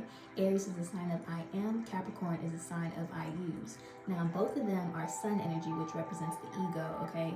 Now, Capricorn, you have to remember, it is the dark sun. So Capricorn is 10, but it is also 1. 1 I associate with the sun because Aries exhausts the sun and Aries rules the first house, okay? So root chakra keeps you, oh yeah, I had something to say about this too. Wait, did I put it here? Yeah, okay. So the root chakra is usually associated with grounding, right? And it's associated with earth. So we have Capricorn there. And Capricorn exalts Mars, which is the planet of I am. And so you cannot be rooted in anything that you don't know, right? So root chakra is to be rooted in your soul, within yourself. Now, something that I had, and I'm gonna put it up, but I'm gonna skip over like the numerology of it because I included some numerology in there because y'all know that's kind of my thing. Even though like my spirit team is working with me on sometimes just feeding the people without giving them the recipe, because sometimes the recipe can confuse the message, if that makes sense. Like some people get the conclusion, but once you start breaking down and all these bits and pieces, they're like, whoa, like the chaos of it doesn't make sense. And sometimes the order is better than the chaos. Just deliver it. You know what I mean?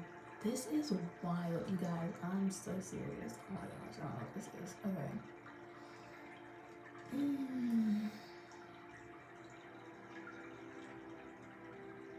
Like, I was literally acting fine, like, all day, and all of a sudden, it's not like I've been talking, my neck just hurts, bro.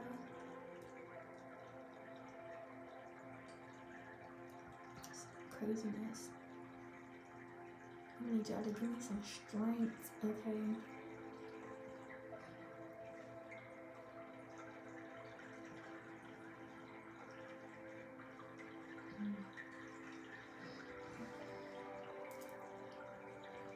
Alright. Anyways, I'm a thug. I'm gonna thug it out. Okay, maybe I just gotta hold my head a certain way, I don't know. Yeah, so one of the messages I got, I'm gonna put it up here for you guys to read, and I'm kind of just gonna like paraphrase. One thing that I was reminded of in the wintertime, I know a lot of people get down in the winter because things begin to slow down, and I was reminded of the tree, and it's funny because when I was reminded of the tree, I was thinking of Capricorn, okay? And also pay attention to the numerology of the different days. I'm not going to break each date down, only certain days. This one I don't even think I paid attention to, but actually no, it's funny, it was an 8th day, which is the number of alchemy. I'm just now realizing it's the number of alchemy. I talk about alchemy here. Actually, I'm gonna just read the whole thing because anyways, so as we settle into winter, I'm reminded of the tree, never truly still, only in seeming, the vastness of its expansion lying hidden beneath the surface. The tree understands the power of being in flow and harmony with the universe, the seasons, the cycles. It teaches us to remain grounded and rooted, unmovable by conditions we cannot control. To respect the times and seasons and the lessons that come with them, for in these lessons lie fortune. Remember, I was talking about fortune. Okay, Capricorn know what it is. They got that money. Okay. That slow progress is still progress because your foundation is your strength to endure, to weather the storm. So don't rush its development, allowing the dead to fall away, knowing that in spring the fruits of your labor will bloom. Hold your position, stand your ground, unwavering in faith, don't lose sight. You are the sun even when it isn't shining. Just Sag, Capricorn energy. I don't even know, why did I say Sag? To be so for real? Oh, I know why I said Sag. Okay. Anyways. So know, understand, and nurture your lower nature, your subconscious, as much as you do your higher conscious, for they are the same. Take time to rest and rejuvenate. This is where you begin to cultivate the lessons you learn into new seeds to sow. 8 is the number of abundance because true power understands. Oh, okay, yep, that's why I got the message that day. Okay. 8 is a number of abundance because true power understands that it is never above law, but works in harmony with the laws of the universe, respecting the order of life, creation, and balance. That discipline is for your protection as well as direction. What good is power if you don't know how to harness it? Magic is in the order as much as it is in the chaos. Do not underestimate. Hold on, now I gotta see now where am I at? Oh yeah. Do not underestimate the power of stillness. Tend to your lower chakras at this time. Eat corresponding foods, high in vibration and nutrients, and whatever you do, keep moving, even if just a little a day. Trauma is stored in our sacral chakra, where creativity is birthed, moving your body. Oh, okay, y'all. It's so funny because when I be doing this, sometimes I don't even realize like why I'm doing it. I'm so serious. Like I'm not even joking with y'all. I'm like, wow, okay, this message is piecing together great. When I tell you guys, I was really nervous to do this because it's my first one via video, and I know that I'm naturally a channeler, but when you watch other people, it just seems so like wow. And for me, it's more organic when I write. I'm really good at writing. Okay, not to say that I'm not a good speaker, but typically, I write first before speaking, or I'm literally in the flow of the moment. I channel in the moment. Okay. So maybe I need to start doing that more often. This one I had to prepare for, but I mean, it is a reading for the entire year, and these are things that I've been getting for a minute. But anyways, yeah, so tend to your lower chakras at this time. Eat corresponding foods, high vibration, nutrients, and whatever you do, keep moving. just a little bit. Okay, so trauma is stored in our sacral chakra where creativity is birthed. Moving your body, walking, working out, stretching, yoga, dancing opens up the seat of expression leading to the solar plexus. Express and release what you have been holding on to. Write, paint, sing, music, create, or destroy healthily, because you can destroy healthily. Anger is good for you also.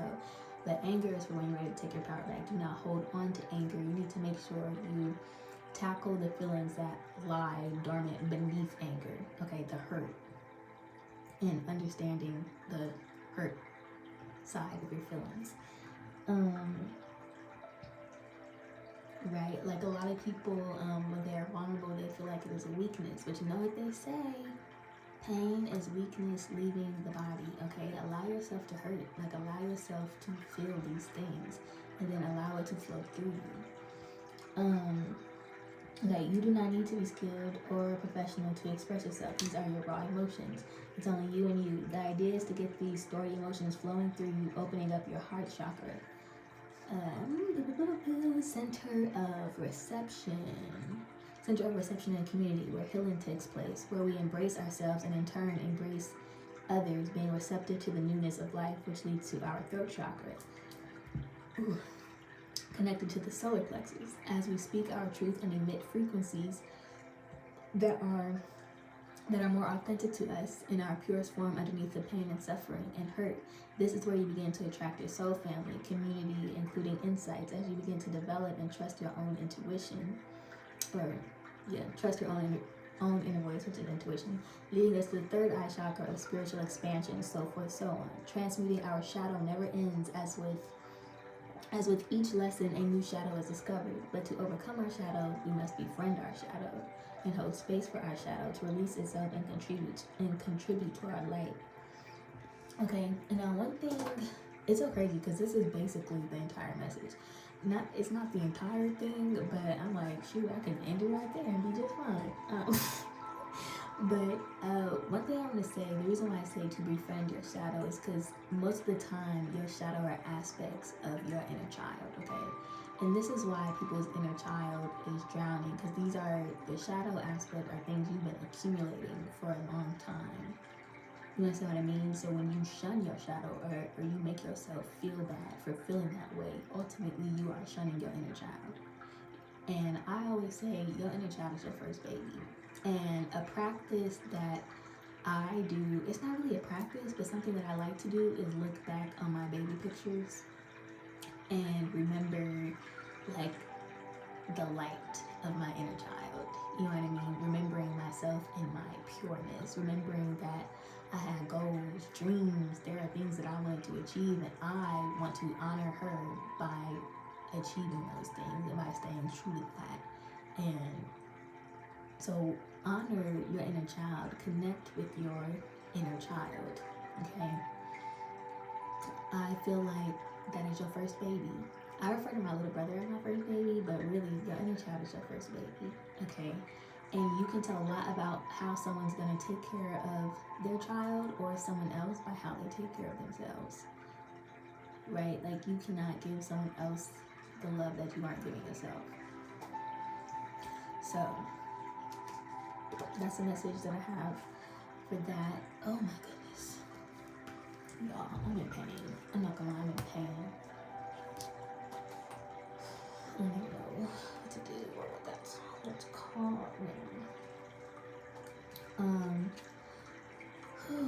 We're gonna power through.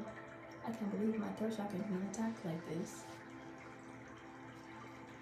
Like, y'all will understand why it's being attacked like this later. I know I keep saying later, but oh my goodness.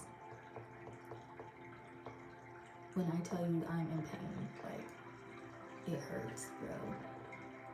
Like, I feel like someone is like squeezing the muscles in my neck. Okay, so root chakra, right? Okay, so the first code I'm gonna touch on is 199, okay, which is Sekhmet. So Sekhmet is gonna rule the root chakra. Now 199, when you add those numbers, you get 19, which goes to 10, remember, Capricorn, which goes to 1. Now, first house is ruled by Mars, but also is where the sun exalts because it is the house of Aries. Okay, so that is Mars and sun energy. Now, and Capricorn also exalts Mars. Okay, so Sekhmet is the goddess of the hot desert sun, plague, chaos, war, and healing. So, wait, do I talk about it later? Okay, yeah. I was about to stop and talk in channel, but I think I covered all my bases on this card.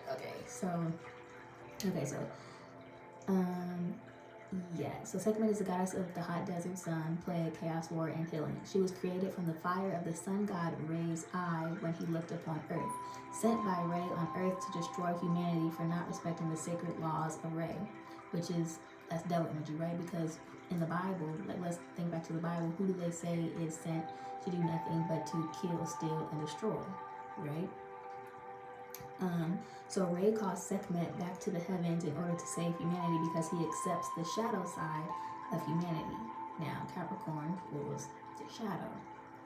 Okay, they also rule Earth. Saturn is, you have to think Saturn time. Now, time is a man-made construct. Time only exists because we do, right? Without us, time does not exist. So, now you have to think we are physical beings, right? So the physical is a reflection of the earth. Whew. Okay. So the devil is the lower / subconscious aspect of God, right? So we're transmuting our shadow / ego. Think back to I use, right? Which I talked about this in the very first video that I did. If you guys want to watch that, I use can be the resourcefulness of power, or it can be the abuse of power, right, in our lower frequency. And then, so in Egyptian astrology, right, Aries is represented by 4, and Capricorn is 1 in Egyptian astrology. I'm sorry, 1 in Egyptian astrology. So when you add 4 plus 1, you get 5, right? 5 is going to be Leo, Sun, but also 5 Egyptian is Taurus, which is ruled by Venus, and where the moon exalts. Okay, y'all, I tell y'all better listen to your girl. Okay, the moon is subconscious, and then obviously Venus rules the heart. So, transmuting our lower energies. Confirmation on that. Okay, so 199, Sekhmet. Root chakra energy. I'm gonna make sure I'm keeping my cards intact. Okay. Now, the next one we have the sacral chakra. Okay. Now for the sacral chakra, we have 155 and 188. 155 is both Wajet and Nekbet. Okay, they are two Egyptian goddesses who are ruled by animals. Okay, they represent the lower half and the lower half, yes, the upper half and lower half of Egypt. Okay, and so this is going to be one side. Wajet is going to be 155 for the sacral chakra, and then 188 Nephthys. Okay, so when we get 155, we add that, we get 11, right? And then that's going to go down to 2, which is moon energy, because not only do you have Taurus there, right, where moon exalts, but the second moon, or the second planet from the sun is the moon. Okay, so now Wajet is represented by the female cobra and represents lower southern Egypt. Now we know the cobra, or the snake, the serpent, to be associated with Scorpio. Okay, now remember what I said, a snake is the lower aspect of the dragon in its higher element, right, which is ancient wisdom. So this is that wisdom in its lowest form, right? Okay, and I guess Yeah, I guess I could say too, because one thing, the shadow aspect of Taurus, right? Because they can rule abundance because they are the sign of I have, which means you know everything is already within you. But also, I have can also be super, you can be very gluttonous too, right? It's just a constant, oh, yes, yes, gimme, gimme, gimme, gimme. And then you keep it, you can hoard it, right? Taurus, they rule hoarding and gluttony. So people want to know where gluttony comes from. It comes from, let me tell you, it comes from Taurus. That's the one who did it. Okay, so yeah, right. It's learning again. A Taurus also needs to learn to release. Okay, because it's not just about what you have. It's okay to let go. And then so 188 we get 17 and we get 8. Now y'all gonna understand later. But I got a vendetta with this girl, although I came to understand. Actually, let me just start. Okay, so 188, which is 17, which is 8. Okay. Now, Nephthys is the sister slash other half of Isis. She represents the death experience, while Isis represents the birth. And she was the wife of Set. And so one night she cloaks herself as Isis to trick and sleep with Osiris, which led to the birth of Anubis, who Isis raised as her own. Now, there is a thing where it says that Nephthys and Isis were one, which makes sense, right? Death, rebirth. So this is literally the lower aspect of Isis, and Isis is supposed to represent the sun, where she's both the sun and the moon. And I'll explain that. We'll get into details of that later. But also, you can see like a cloaking energy. That sounds like masking, and people usually mask themselves in their subconscious, right? Because if you're masking, that means you're in darkness, you're hiding, right? You're shining yourself in the light. And that's why when I was doing this, I was like, I'm like, 'cause when you think of like, you know who's crazy and they're ruled by, they are, okay, so remember Isis is Venus, right? And so Venus is going to be 6 because you get 6, which is Virgo, right? Yeah, so 6 is, sorry, 6 is Virgo. The Virgo constellation is Venus, but also 6 in Egyptian astrology is Gemini. And I'm like, oh, these bitches is crazy. That's what that was. You got the little personality disorder, and trust me, I don't know. I mean, I don't have a personality disorder, guys. I don't have a personality disorder. It's just that, you know, there'll be a council in my head sometimes, which we all got a council in our head sometimes. But anyways, yeah, I was like, this bitch is skank. Okay, but then at first that's how I felt. I'm like, this little skank. I got me looking over my shoulders and shit. But no. I really just think it's just the lower nature of Isis. So that is why those two represent the sacral chakra. Also, we know the number 8 to be associated with Scorpio. And also, like we said earlier, it's both Scorpio and Leo. So light and dark. Okay.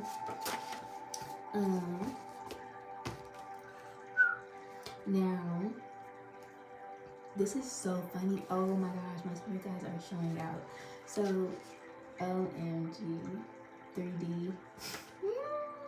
We'll talk about it later, but I have this card labeled as 3D. Just keep that in mind for later. The reason why it's labeled as 3D is just because it's in order. But yeah, y'all will see why later. But okay, so 3D we have solar plexus. Now at the solar plexus I have Newt and Bastet. Okay.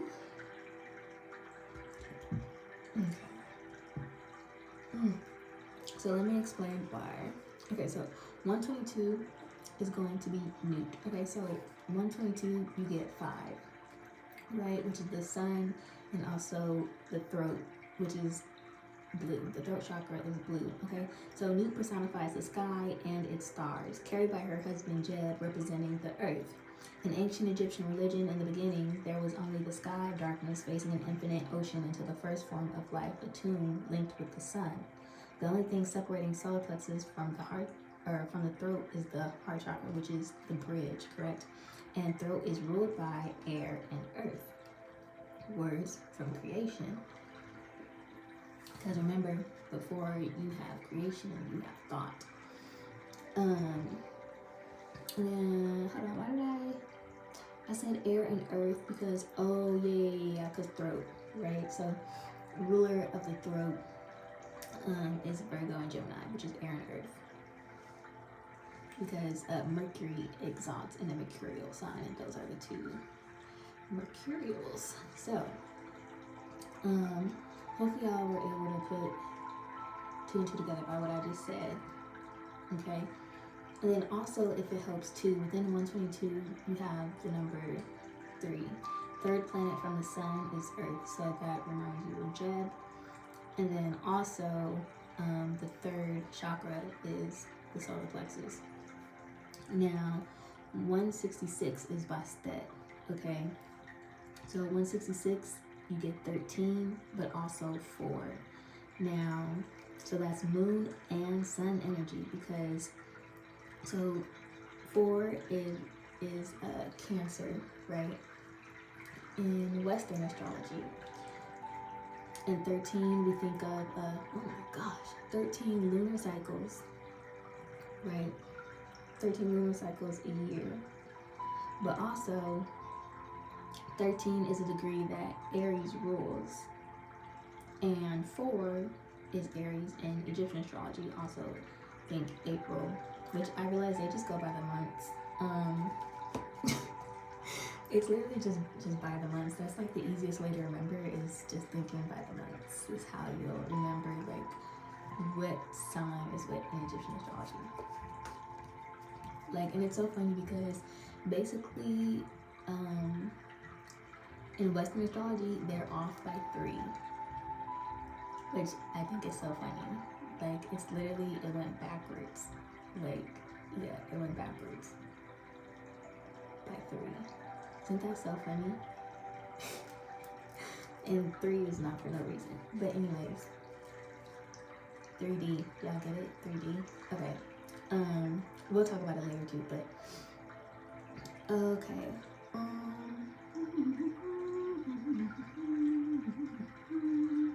And surely enough, I'm born on 4/13, and I am an Aries. And it's so funny because one time I did a little test thingy, like way back when.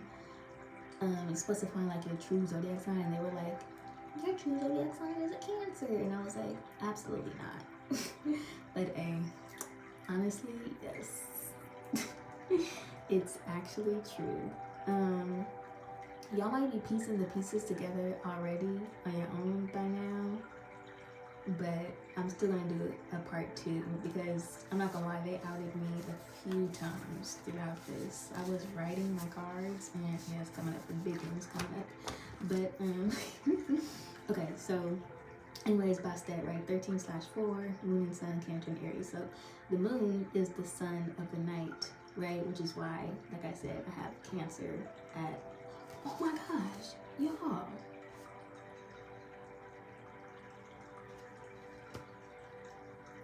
Why did no one tell me? OMG.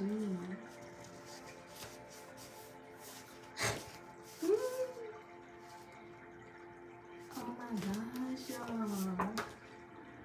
I didn't even finish telling you guys. Wow, I just kept on going. Okay.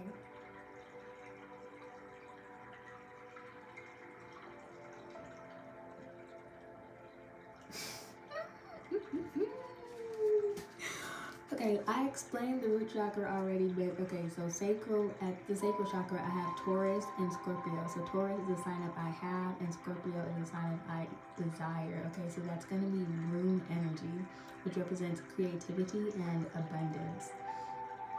And then I already talked about like the lower nature and why Scorpio is like, think like the moon is in fall in Scorpio. Sacral energy is moon energy. Taurus exalts the moon, and Scorpio, the moon is in fall.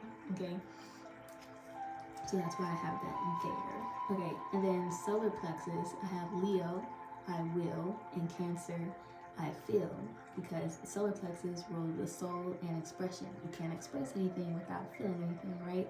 Also, Cancer, the reason why I have that solar plexus, you don't have light without darkness. Okay, and Cancer is the light of the night. So there we have solar plexus. Heart, Libra, you have I balance, And then Pisces, I believe, right? So the heart rules intuition, but you also need logic. You have to balance between the heart and the mind. And that is why the heart chakra is the bridge to consciousness. And then for throat, I have, that's why I was like, why, how is this not, this wasn't making no sense. I had to go back, guys. Okay. It's like, I think I forgot to tell them, like, which signs are at which chakra. Okay. I got caught up on the root chakra, but it's fine, it's fine. I corrected myself. Okay, so throat chakra, we have Virgo, I analyze, and Gemini, I think. Now, obviously, you could automatically put them there because Mercury exalts in Mercurial. So, but also thoughts manifest with words, right? Okay. Right, so that's how you get from solar plexus to the throat. So, and then have the third eye. So Sagittarius, I see, and Aquarius, I know. Now, the third eye, in Egyptian religion, right, they believe that the third eye, or even dreaming, right, dreams meant to come awake. So Aquarius, I know, it's a remembrance. And that's why I think I tweeted something just the other day. I was like, 'tis the season of remembrance. We are in the age of Aquarius. Now I'm going to explain it in greater depth later. And then we have crown. Y'all know Officiakish, which are all the signs. And a lot of people speak about the hidden 13th sign. And it's because it's not a sign that you're born into. It's a sign you rise into. Okay, they are the serpent pair, which represents Kundalini energy. Kundalini rising.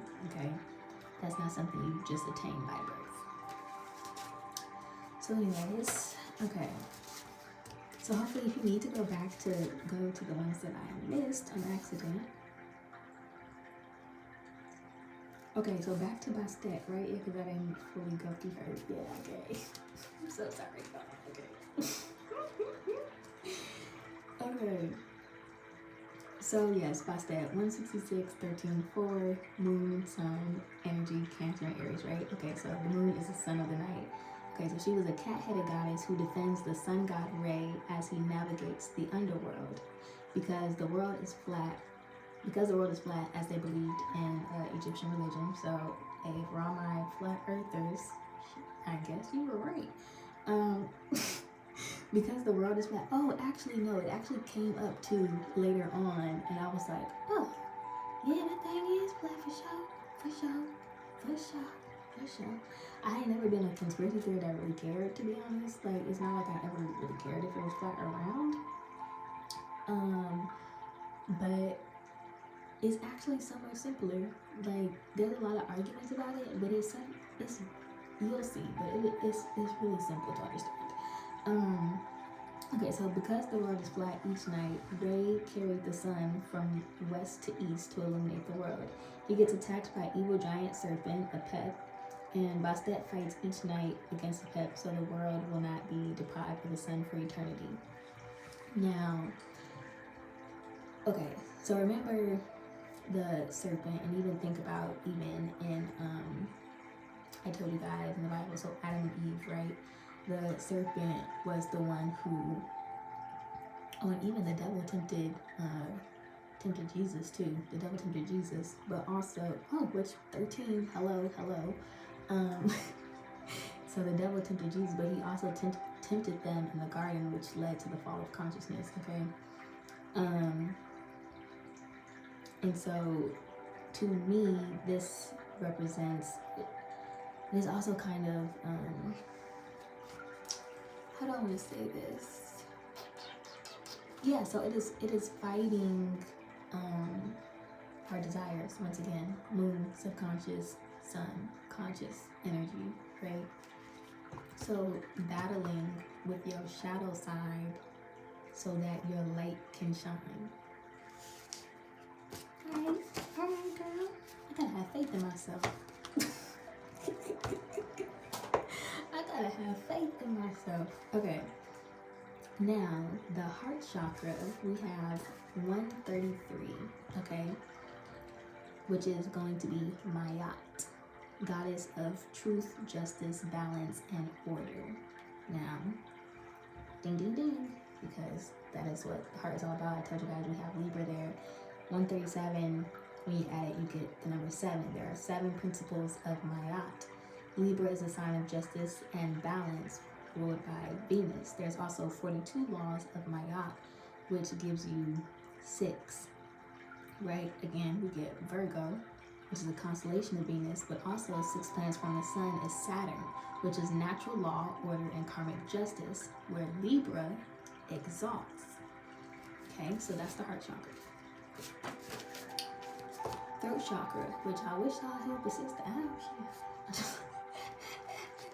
I'm just playing. Love y'all. Okay.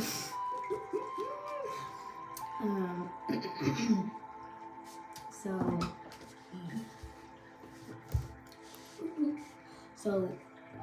throat chakra, we have 177, which is Hathor, yeah. So 177, you get 15, which goes to 6, which is Virgo in Western astrology and Gemini in Egyptian astrology. So, and once again, 6 is Venus. Now, Hathor is a goddess of love, joy, and beauty, which is associated with Venus Virgo constellation. Okay. But also 6, oh yeah, Gemini and Egyptian astrology, so I already know Mercury, right? Okay, yeah, I'm on my thing. So throat chakra, Hathor. If y'all, let me read it one more time for you guys, because I feel like I second guessed myself, and then it may have came out like kind of weird. So 177, okay, for throat chakra, Hathor. So 177, you get 15, which goes to 6, okay, which is Virgo in Western astrology, and it is Gemini in Egyptian astrology. So Gemini, obviously, we have Mercury, which is throat, and then 6 equals Venus. Hathor is a goddess of love, joy, and beauty, which is associated with Venus, the Virgo constellation. Okay? All right. So, third eye chakra, we have 155 again, but this time it's Nekbet. Okay, so 155 goes to 11/2. Now, Aquarius is 2 in Egyptian astrology, and Aquarius is the number 11 in Western astrology. Remember, Aquarius is the sign of I know, coming into remembrance. Remember what I said, how they felt about the third eye, or the sign, the symbol of dreaming was the third eye, okay, and it meant to come awake. So Nekbet is depicted as the female vulture, and birds rule the air element. Air element is spirit, and represents upper northern Egypt. Okay, so 2 is also the moon, which is subconscious turned to consciousness. Okay, so yeah, that's third eye chakra. Now, crown chakra, which the girl outed me. I'll tell y'all in a minute. She kind of outed me, but actually I kind of already talked about it earlier, but it's here again. So yeah, okay, so 144, Isis. So 144 goes to 9. Okay, so Isis embodies all of the other major 8 Egyptian goddesses, and she rules the underworld with Osiris and carries the power of resurrection and to speak life or death with mere words, sometimes depicted as a scorpion. Now, remember what I told you earlier about 9 when I broke down the triangles of all the signs, okay?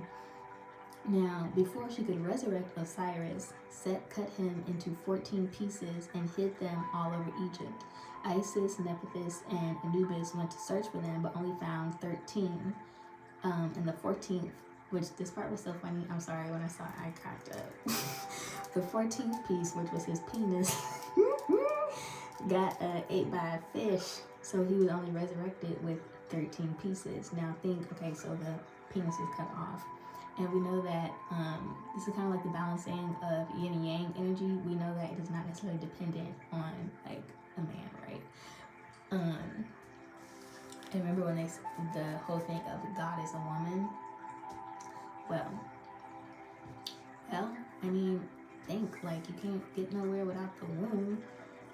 creation is not created without a moon. It would never exist. And the moon represents the moon, which represents the subconscious, which is everything before consciousness. So, oh yeah, so right, 13:4. So that is both, once again, both the sun and moon, as I broke down earlier. Now Venus, oh yeah, so Isis rules Venus, right, which is Virgo, 6 Western, and 9 Egyptian. When you get 6, so you have 6 and 9. Now 69 is the symbol of Cancer, which rules the moon. So 6 plus 9 equals 15, which gives you 6. Once again, Venus, but also Saturn, the dark sun. And 6 is also Gemini, which rules twins, dark light, feminine and masculine, the Mercury god of underworld and messenger of the gods.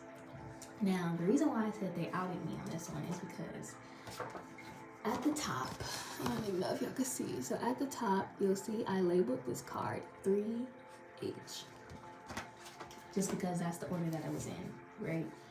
And I told you guys earlier about my Mercury, and all of it just kind of came out here. So 9, right? 1, not only am I a life path 8, but I have 8 siblings, making me the 9th. And I'm sorry, it feels so weird to actually say it out loud. Like, I've written it, but I haven't, actually, no, I have said it and broke it down out loud, but it just sounds crazier when you say it out loud. Something about it sounds crazier when you say it out loud. Anyways, yeah, so I'm a life path 8. I have 8 siblings, making me the 9th. My 2 younger siblings are both life path 8s as well. And so yes, 3rd house, obviously, you know, is Mercury ruled. As I said earlier, I'm born 4/13. Okay. Born 4/13. Brother, what's wrong with me? What is wrong with me? Okay, so I was born 4/13. My North Node is in Virgo, which your North Node rules home, okay, Venus.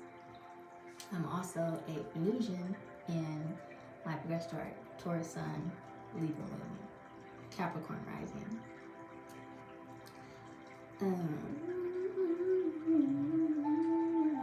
Like I told y'all, my true sign was Cancer. Came up to Cancer, which I didn't even plan to talk about this video, but it just kind of came out. Okay. And so, what was I talking about? Oh yeah, Mercury. I was talking about Mercury because, as I said earlier, I'm a 3rd house Mercury that is trine 12th house / Pluto. Now, what you get from that, I remember I was talking about the mother element. The primordial energy is that of a dragon. So 3rd house, Aries Mercury, trine 12th house / Pluto. Pluto is a sign of death and transformation. Okay, Aries represents rebirth on Mars. So Mars, you have death and rebirth. So Aries is the rebirth aspect, Scorpio is the death aspect, right? I'm an Aries sun, Scorpio moon, Sagittarius rising in my natal chart. Why does this make me nervous, you guys? Why is this I'm like, this feels so weird to say. Like, it feels so weird to say. You think of like, oh my God, is it not? Like, I do be feeling like that sometimes, but it's still like, alright, one, the formatting might be a little off for this video because I have to switch phones now.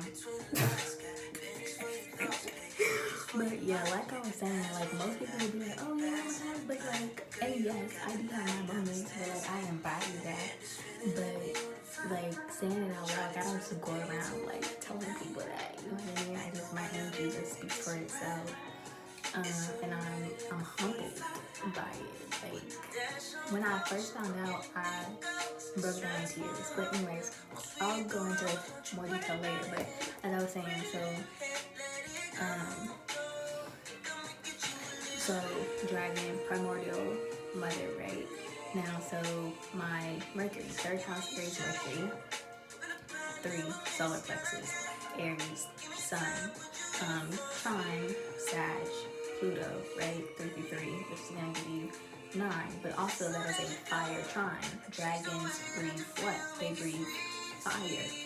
And on my page, I had this way before even knowing. I had cleansing by fire and the dragons, right?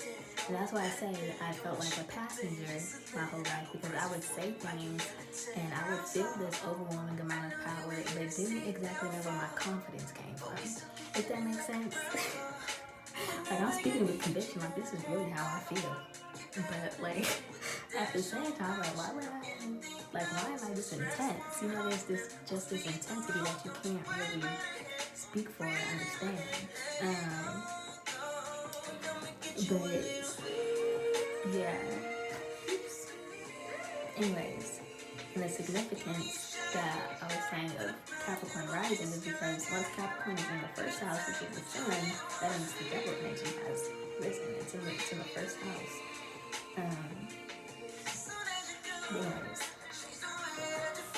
Anyways, okay. I'm sorry, this is the last thing, but my part of fortune is in Gemini.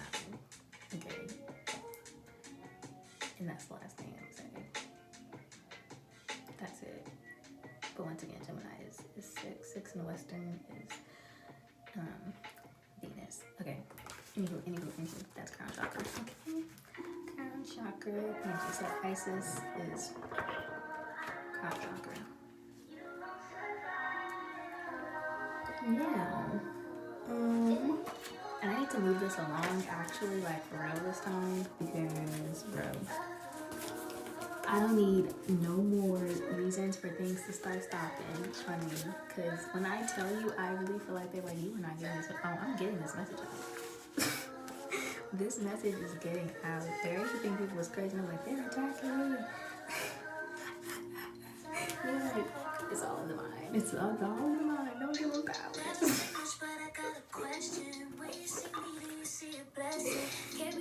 like, it depends.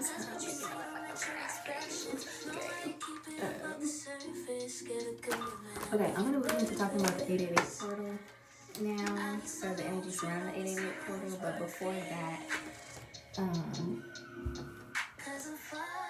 I want to talk about, because I had a download regarding Andre 3000, right? And I swear it's in the cards. It's in the cards for me to meet this man, I think. Hopefully. Let me just make sure this sounds alright.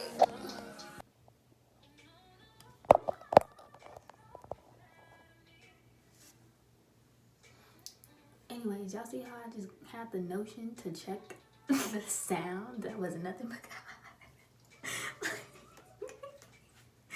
Nothing but the Lord. But anyways, yeah, I got the download from Andre 3000. Anyways, whatever I said before when the music was super loud, it's okay. It's gonna be said anyways, because like I said, I'm doing a part 2. So whatever. But and I'm super mad because I watched the video back and it has my hair on this side. Watching back, I'm about to flip that around or something, because I don't like that. It was not. That's not. It looked crazy. But anyways, all right. Things take time.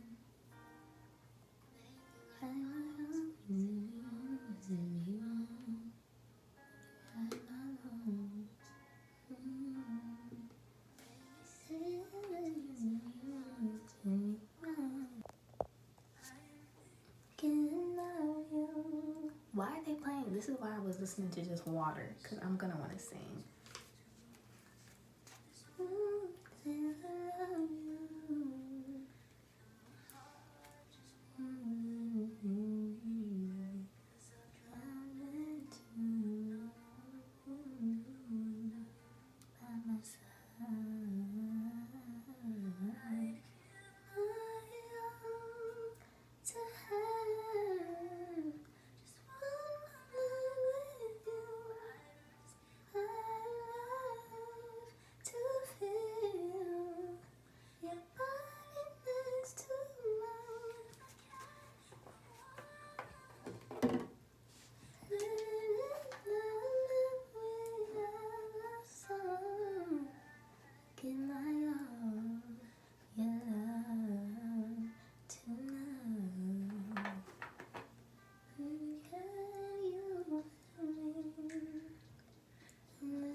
full throttle ahead, okay?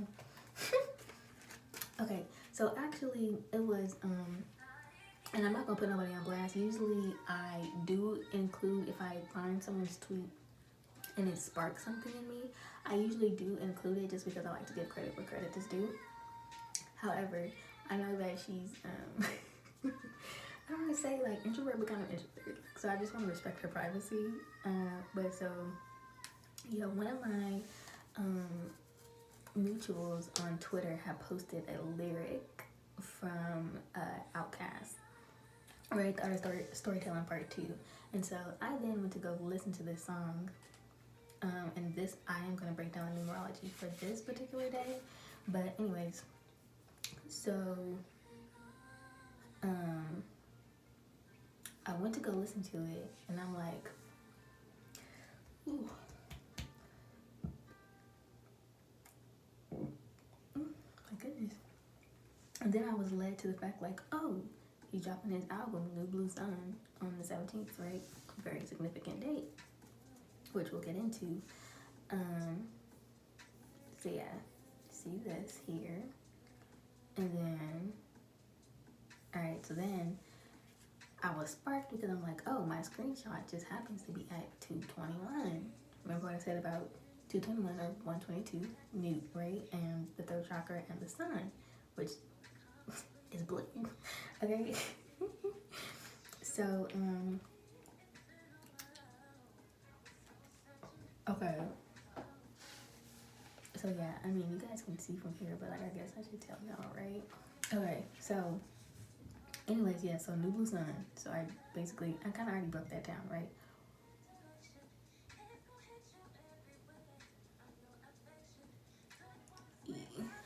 Not texting me during recording. Hold on.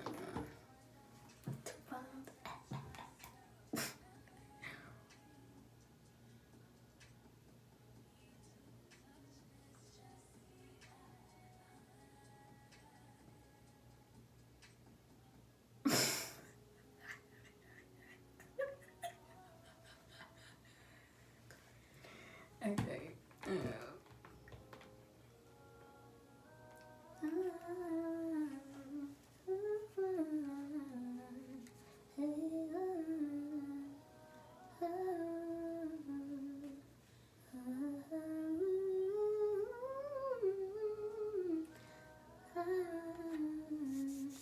Alright, focus, child. Okay, so,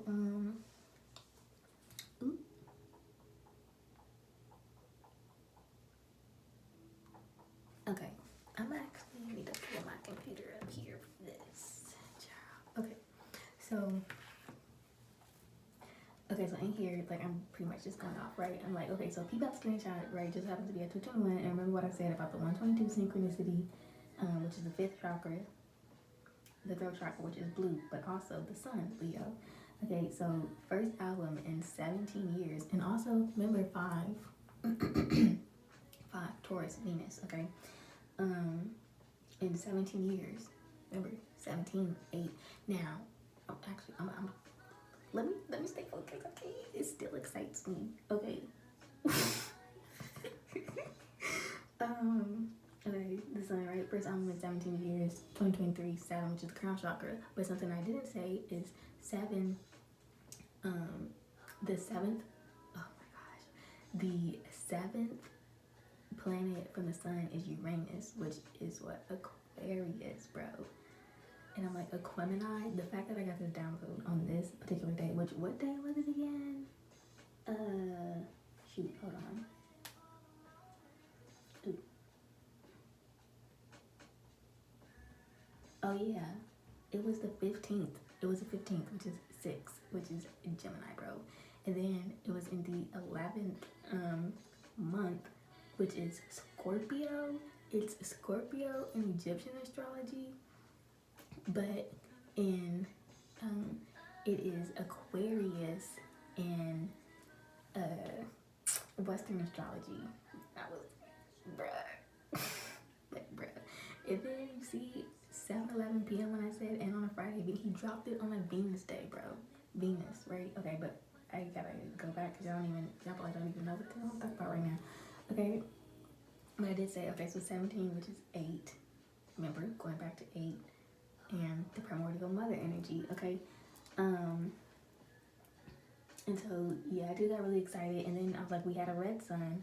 Now, I did something about the red sun. I'm going to post snippets of it, but the rest, I'll probably link in my community board. Thank goodness for a community board. I'll link it in my community board so y'all can see it. And then,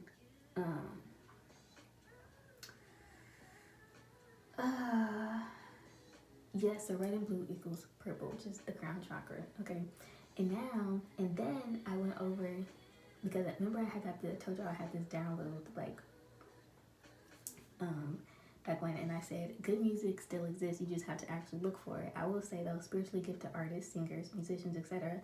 are about to rise from unseen places as the world begins the process of purging and healing. Many have already received or will be receiving the call and continue to activate as each one comes out of hiding. This doesn't mean they will become mainstream, but the focus will shift away from mainstream to those who emit healing frequencies through their music. You will see this split reflected amongst mainstream artists. And then I said, very much like a siren call. Here we go, siren again. Seducing the collective into healing. Seducing the collective into healing. Then you'll see this highlighted part I have where he said, I swear I really wanted to make a rap album, but this is literally the way the wind blew me this time. I'm like, the wind, which is the element of air, which is spirit, bro. I'm like, this man, okay, this man is not a man. This man is not human. But also, okay, so then I go on to talk about, I'm like, either he's a really tapped in or he has a great spiritualist on his team or an astrologist, somebody who's really tapped in. Either it's him, which I kind of do think it is him because he has, then I just think they have the other album, ATLiens, which I'm gonna talk about too. ATLiens. And then so here I just am further breaking down, which I don't even think y'all can see this, but it was basically a decoding of y'all probably can see it. I'm not gonna read it right now. I'll let y'all read it on your own.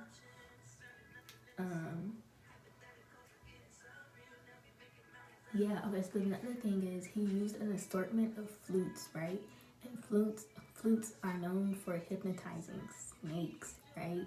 So it's like literally waking up. Oh my gosh, I was on cloud 9 this day. Okay, I was higher than a kite, but sober. the sober version of high. Okay, so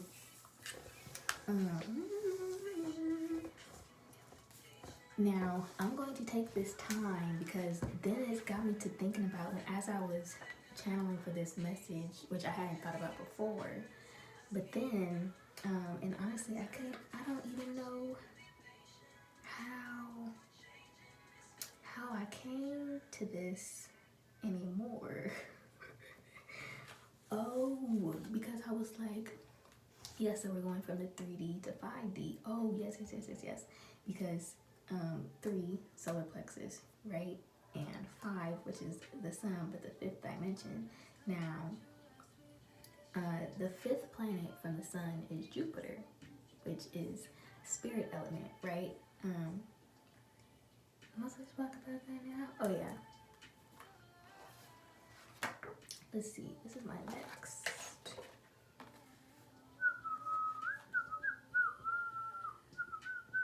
I just want to make sure I'm not gonna be repeating myself, which I'm pretty sure I talked about this somewhere else. But okay.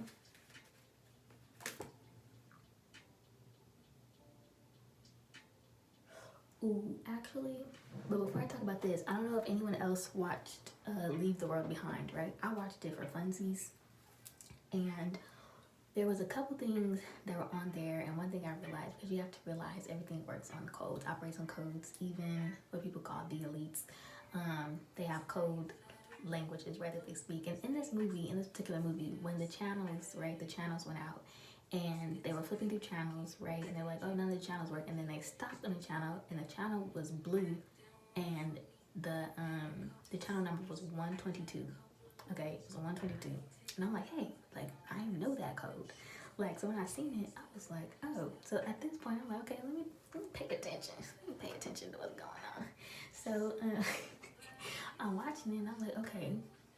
Okay, and so then other things that I will notice is that animals were no longer frightened, right? So the deer at one point looked like they were almost going to not necessarily attack, but it was like, get off my land. Like they took over, the flamingos took over the pool, and all of a sudden it was hot. There were planes falling out of the sky. At one point there was like red paper falling from the sky. And I'm trying to think, what was the other thing? Oh, and then they were talking about how the computers, right? The satellite went out. The satellite went out. The satellite is ruled by the sun. And I don't want to get too ahead of myself. I don't want to get too ahead of myself, right? Okay, so keep that in mind. But one thing that, if animals are no longer frightened of humans, that should tell you one thing: a shift in power, right? So 3D to 5D, okay? So 3D, third dimensional, you get Earth, right? 5D, that is Jupiter. So you're going from physical to spiritual. So now think third dimension, right? So a dimension is a plane of existence. Now plane, think planet or plane T, right? So a dimension is a measurable extent of some kind, an expression for a derived physical quantity in terms of fundamental quantities such as mass, length, or time raised to the appropriate power. Acceleration, for example, having the dimension of length times time to the -2 quotient, okay, or -2 power. I think that's how you say it. I forget, y'all. Now, so think of a graph, okay? You have a flat line paper graph. Remember, in Egyptian astrology, or not Egyptian astrology, but in Egyptian religion, it is said that the earth is flat, okay? Now, so anyways, but when you think of a graph, right, you have an X and Y axis that forms the shape of the letter T. So 3D equals Earth, which is the third planet from the sun, which is the physical plane, represented by the solar plexus. And the fifth dimension is Jupiter, the spiritual realm. Also, it is both Leo and Taurus. Okay. What did I say? Throat chakra. Anyways, throat chakra. So you have the solar plexus and you have the throat chakra. Oh, that's why, because fifth is the throat chakra. Okay. And Leo obviously rules the sun, but they also rule the solar plexus. And remember, I keep saying power of the tongue, power of the tongue. And so I keep getting, I'm going to go further into it, but I keep getting, because you know how everyone keeps talking about, oh, this blackout's going to happen, blackout. Am I supposed to talk about it right now? Because I kind of want to talk about it right now. Okay. It said not yet. Oh my God, when does it come? When does it come? Why did, that's for later?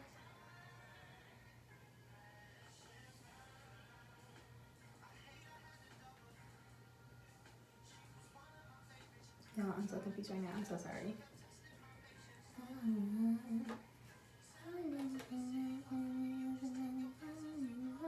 Oh, that's why. Okay.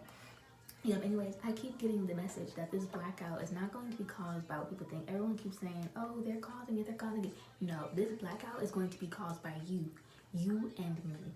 You and me, all of us, we are going to cause this blackout.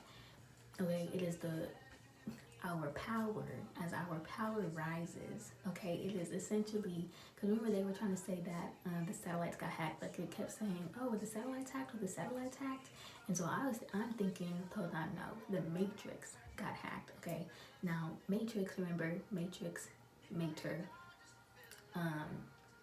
wait, hold on, yeah, Matrix, Mater, but also matter, which is mother, right, because matter is, so think black matter, which is the subconscious. Okay. So, okay, this is where I need to calm down, because if I don't calm down, I'm going to lose train of thought. But yeah, So this blackout as we return to mother, right? Now, or spirit. So basically, because I've been talking about this as a spirit is taking back control of the earth, right? So they are losing control. And so I keep telling people in that movie, they're not telling you anything. The only thing that they're telling you is that they don't have no power. Like, so yes, of course they're going into hiding, because you have to realize and understand that there are entities here who aren't supposed to be here. Okay, and I will get into that later. Okay, but let's see. Where am I? Where was I? Okay, the blackout. So yeah, first I need to talk to you guys because they kept talking about an invasion, right? And people also keep talking about an alien invasion. Now, am I supposed to read this first? Hold on, because I could have sworn I was supposed to talk about that later. Why is that here? Hold on, y'all. I'm sorry. I need to see something. Oh, yes. Oh, because I ain't finished yet. Yes, so the difference between 3 and 5, right, is 2, right, which is the moon and also Aquarius. So second planet from the sun. Oh yeah, wait, what? Oh, y'all. Have I been messing up? Oh no, I haven't been messing up. Okay, yes. Second planet from the sun is Venus, but 2 is also moon, right? Because it exalts in Taurus, and Taurus is the second, is in the second house, right? Second sign. Okay, so oh wait.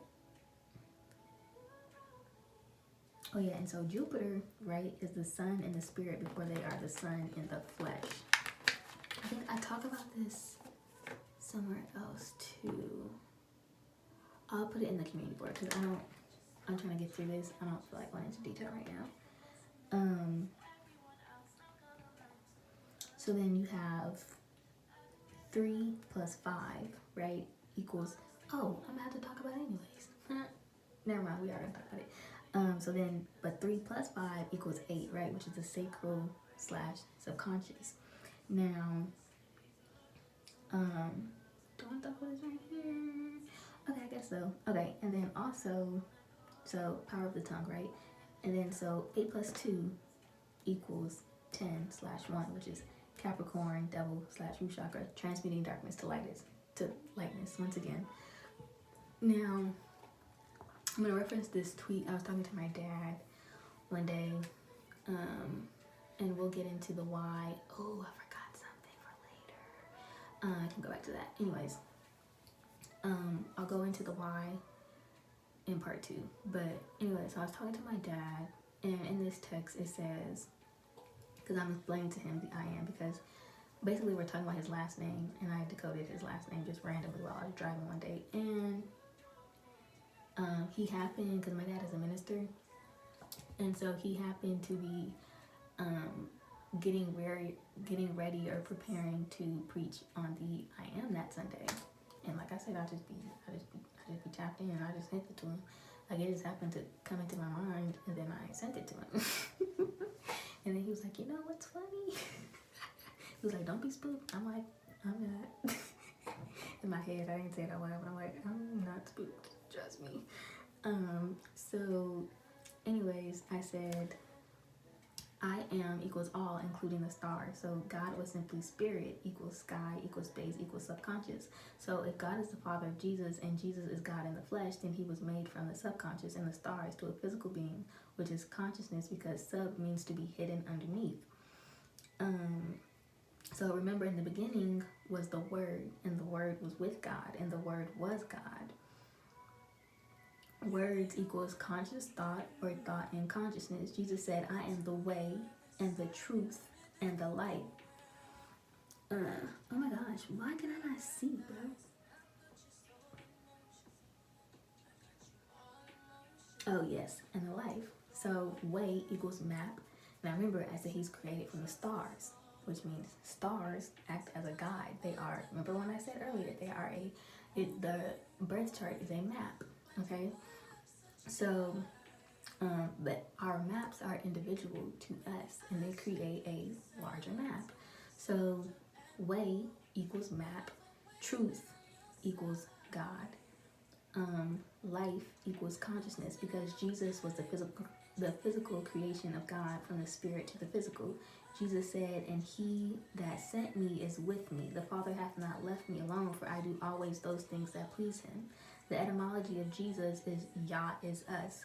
Now, I'm going to talk about this again later too, but Yah is us, God is us. Christ is consciousness. It is a frequency that is to be awakened or resurrected in all of us. He also said in the same scripture, and he said unto them, ye are from beneath, I am from above. Ye are from this world, I am not of this world. So beneath is our subconscious slash our lower selves. Above equals our consciousness slash higher selves. Okay? So 3D to 5D. Explained. Now, from that, because remember I was just talking about, because I'm done with this one. My cards are so confusing, you guys. Okay. I got my notes. I got all frazzle dazzled. Okay. So now going into this alien conversation, because remember how they had that little alien floating around, and I randomly talked about it. Not even randomly, like you'll see, there's nothing random about it. Why is this? Wait, I did it backwards. Is this backwards? Okay. Yes, hold on, y'all. I'm sorry. I got it backwards on here. Fix it now.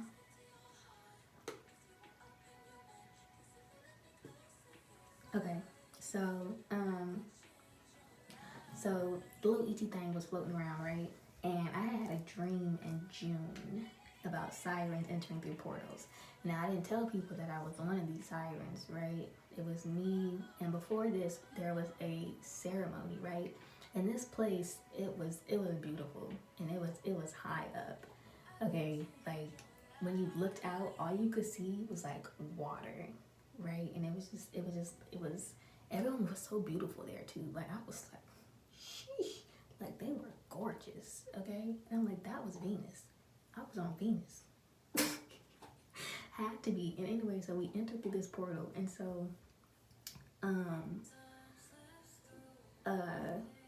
yeah, so she posted, she said there are actual aliens on the timeline and nobody cares. And so the only reason why I said something, because I didn't know if I should say something or not, right? Until I saw 144, and I'm like, okay, that's my go ahead. Like, I think they're giving me the go ahead to speak. And at this point, still, this was before I even figured out what. It's crazy because I don't know. It's like my subconscious knew that these are people speaking to me. They must be, right? But I still had not yet decoded and figured out what each number meant, or at least not in the aspect of it pertaining to these Egyptian goddesses, right? So I said I wasn't going to speak, but I think I just got the go ahead. So had a dream of sirens entering through portals, which portals, womb, water, because all right, when you think of water, right, it's the subconscious, and so the womb, which is amniotic fluid, and that is the portal of from the spirit realm to the physical realm, right? Because before a spirit, I mean, well, damn, before a spirit is flesh, it's spirit. So, okay, so I've spoken it a little recently. Alien, which is, when you think of alien, like, as far as like a term in society, it means foreign, non-citizen. So citizenship falls under admiralty and maritime law, which are laws of the sea.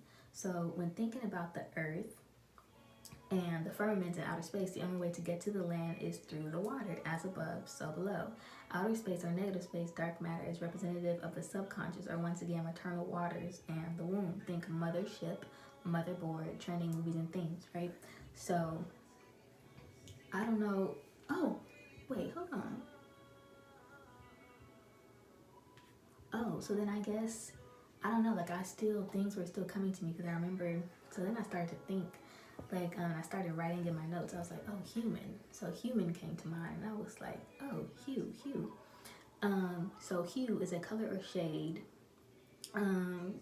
Greenish yellow in hue, the attribute of a color by virtue of which it is discernible as red, green, etc., and which is dependent on the dominant wavelength and independent of intensity or lightness. Now, so remember I said mothership. Now, ship is a seagoing vessel, a vessel of considerable size, and then also comes from to cut or split, okay? Hue. Okay, I'm trying to think what, and we already talked about that. Okay, complexion. And then human. I'm sorry, y'all. Just pick up my computer. I don't know why I'm acting like I can't see. I kind of can't, but. Okay, so human, right? It literally means earthling, earthly being as opposed to the gods. And compare Hebrew Adam, which is man. Okay, so think aliens travel via ship. Now, then we have vessel, right, which is a container, receptacle, barrel, ship. It's a canal or duct of the body, especially for carrying blood. Now, okay, so in blood houses our DNA. So, so DNA carries genetic information for the development and functioning of an organism.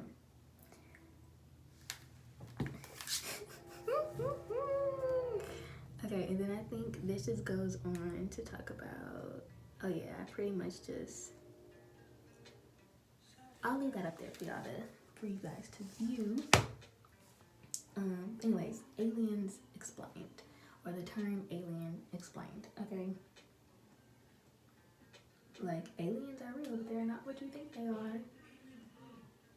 They are not what you think they are. Well, as you can see, it's so funny because it's like, yes, aliens, and boom. Yeah, aliens are not what you think. Yes, I am one of them. Hello. Anyways,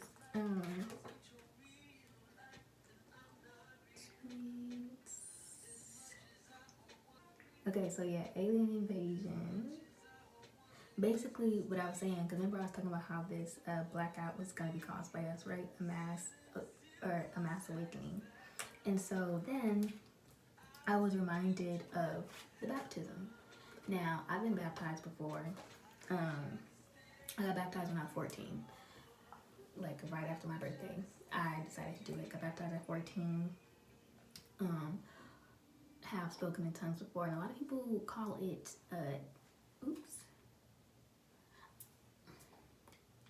I don't know where the idea came from, but a lot of people start referring to it as demonic. Now, I'm not going to get into the meaning of the word demon, but it is not what you think it is, and I will post something. It'll be included in one of the tweets that I'm going to put on my community board, and hopefully you can understand it that way. However, you might even understand it in part 2 a little better. But anyways, so remember I kept talking about power of the tongue, right?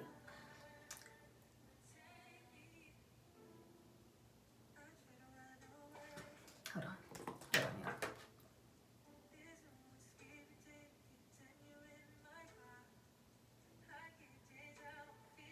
Because wasn't I supposed to talk about?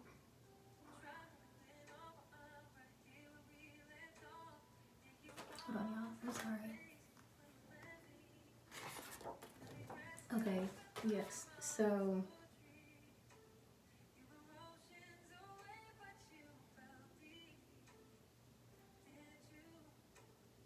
okay, I'm so sorry, guys. Okay. Yes.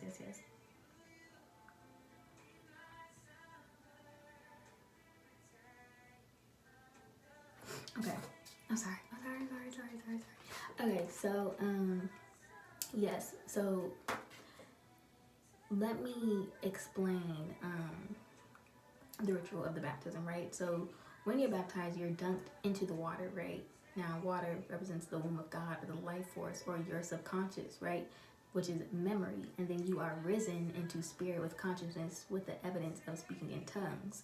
So Aquarius, right, which is the water bearer of truth and of healing, right? Aquarius, I know. So you are coming into consciousness. This is your true resurrection as you submerge yourself into your own subconscious and come into deeper understanding of yourself, transmuting the darkness into light. So you're literally coming into remembrance. And so I am being told that this year, especially, that is why, if you notice, you might be noticing why I'm talking about, why I called out some of the placements that I did by now. Okay, hopefully it's bringing more light to you about certain placements that you have, and why things are going to be hitting you very potently. Okay, and so now thinking about this, okay, so now after getting baptized, I had the stammering lips, but my whole point to say is that baptism doesn't actually need to be a literal baptism in water. Because I'm thinking about my sister, right? But it's when you are overcome with your spirit, when you allow spirit to overcome you. Now, because my sister, not on my dad's side, but on my mom's side, my older sister spoke in tongues without being baptized. Okay? So I'm reminded of when there was one moment they're like, if you want to get the Holy Ghost, come down to the altar. And so I went down to the altar, and then they take you into a room where you tarry. They call it tarrying, right? And they tell you to just repeat the word Jesus over and over and over again, or hallelujah. So Jesus, remember I said, is Yah is us, God is us. So you're literally repeating God is us, God is us, God is us. So you are literally invoking the God within you, the spirit within you, to overcome, right?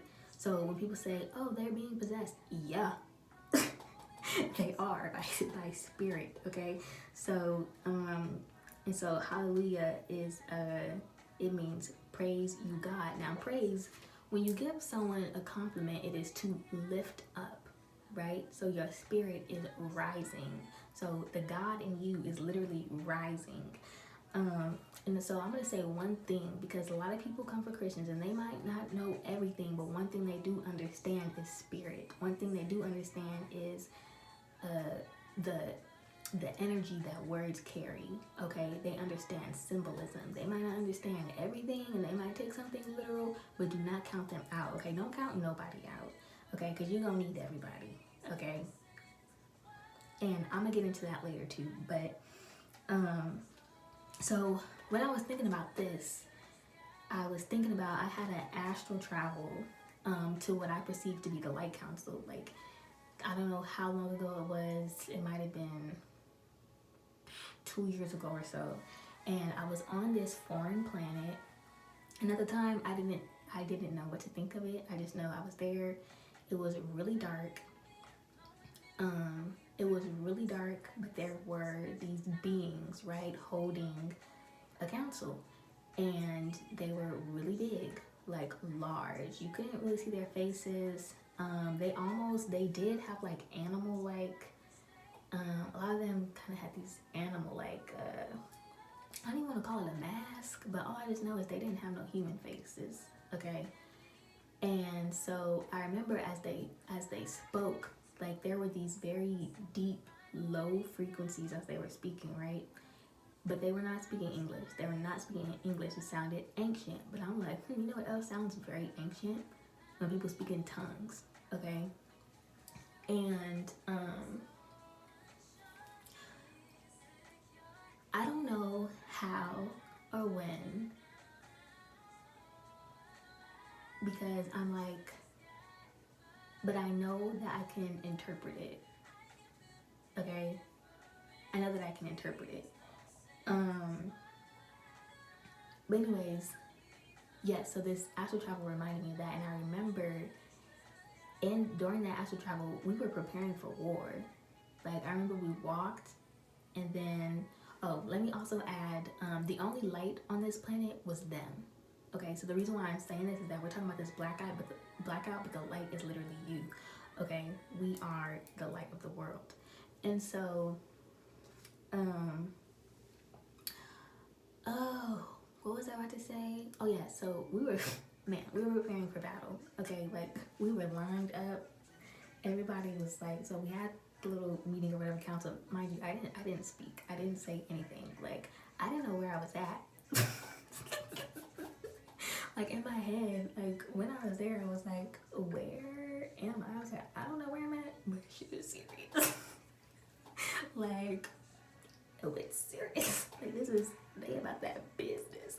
I'm like, I don't know who did what, but they is in trouble. Okay, so I just remember it kind of, I think it ended after this, but we were literally, I remember one of them was like, and they were holding, like staffs, especially the ones that you see in like ancient Egyptian like religion, or that you see them hold oftentimes in Egypt, right?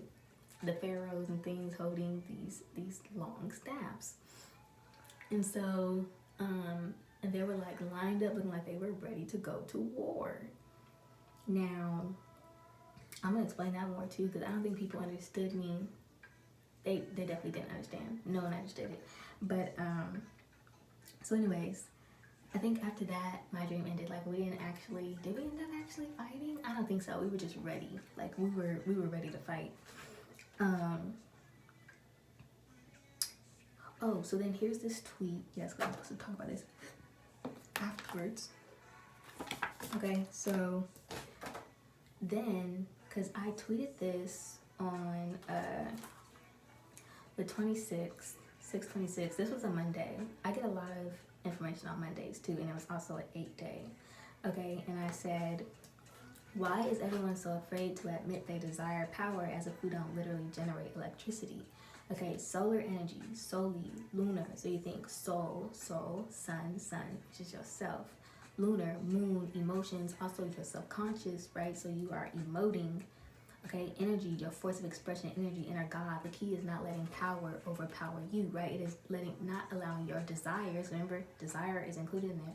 Not letting your desires overcome you, right? So think again when I was talking about Leo, Scorpio, willpower versus desires. Okay.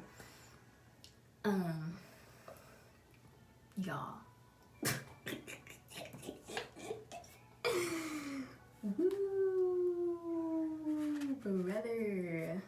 Brother. So now I'm going to talk about the 888. Okay, because this is perfect timing to go into why I told you guys why Venus is a planet of war. Okay, it's not just all beauty. Things are not sweet. So bring that up right now. Okay, so.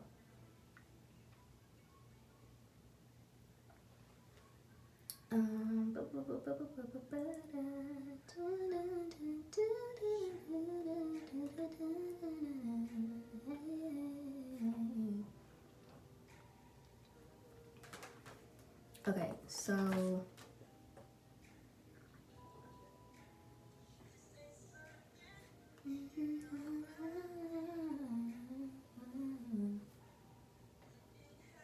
oh, and then one thing I wanted to say, because remember, everyone always thought that Jesus was a Pisces. Now, we know that Jesus is all 12, and he's 13th, right?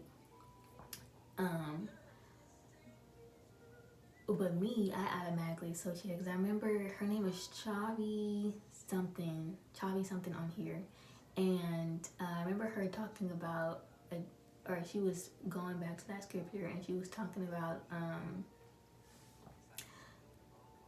the two fish. I automatically thought Aquarius, because I'm like, okay, fish, water. Aquarius is the water bearer, right, of truth and healing. And so the reason why I was saying that is because there is basically, it is not only a mass awakening, but mass baptism, right? This is not just going to happen over the course of this year, but also, as I said, this will be over the course until 2026.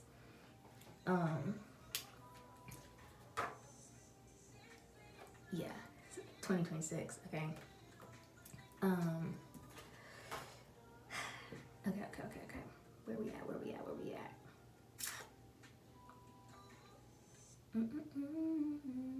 Okay, significance of 888. Okay, so you will see here now. I kept in my photos. This just kept popping up, right? It was just in my memories, and I was like, oh, like I noticed. I'm like, oh my, like that is so funny that literally I saved this to my phone on August 8th of this year, right? Because, or the year we're entering into. I'm telling y'all. Okay, so I said the fiercest warriors are lovers by nature. There is no greater fuel for war than protecting what you love. That's law. Now, some people probably was like, what law? And I'm like, well, I'm a Venusian, so law of Venus is what that is. Law of Venus. Okay. Now remember, Libra is a sign of Venus, which exalts in Saturn. Saturn is the planet. Remember, I talked about Sekhmet, which was chaos, war, etc. And Capricorn is here to bring order, right? That's all I need to say. Yep. Okay. Remember, 6 is associated with Virgo, Venus constellation, but also the sixth planet from the sun is Saturn. Okay. So now I said Mars equals the art of war. Venus is the force of war, the force behind war, love, right? Saturn is the necessity of war. Moon is the guardian of war. Sun is the victory of war. Now, I'm not going to break down the symbolism. Hopefully y'all were able to see why I said that from what I've already said. I don't want to beat a dead horse, okay? So now you will see. Okay, so Mars, you have Aries and Scorpio. Then you have and Pete Bastet and Wajet. I mean, not Bastet, but Wajet and Neckbet out here. Okay, let's see. Okay, so we have Aries and Scorpio for Mars, and then you have Taurus and Libra for Venus, and then you have Capricorn and Aquarius for Saturn. You have Cancer for Moon, and then you have Leo for Sun. Now, honorable mention, Pisces, because Pisces exalts Venus, which you would have 9. Remember the significance of the number 9.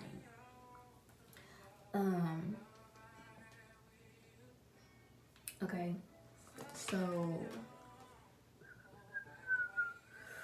where now the date of 888, and I am going to explain some of the placements. I'm going to let you guys know some of the placements.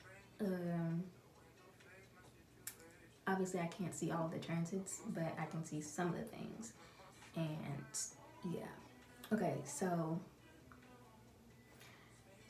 888, right, is, so if you do 8 times 3, or you add 8 plus 8, you're going to get 24, which is 6, which is Virgo. So that's Venus and Saturn, which I already said.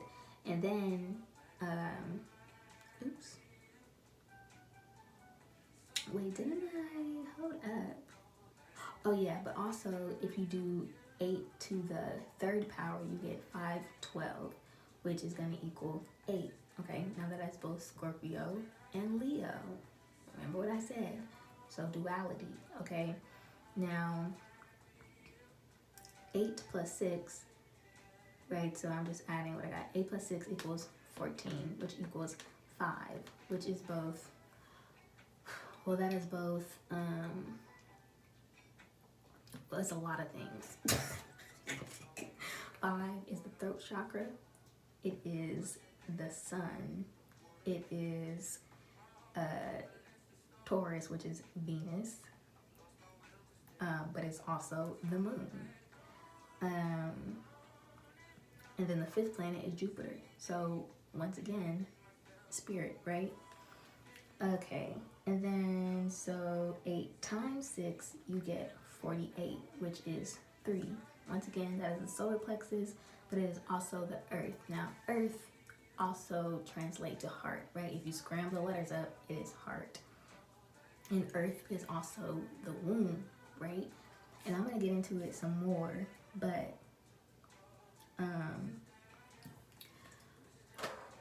one thing that I'm going to say, so just briefly, let me talk about some of the things that I noticed from some of the placements, right? So the 888 portal is happening in the sign of Leo. Now, the Chinese zodiac sign of Leo is the wood dragon. Okay, it's the wood dragon. Now, I'm trying to think, are they significant time? So moon will be opposite Neptune at 1:40 a.m. That's 5. Moon will go into Libra at 2:31 a.m. That is 6.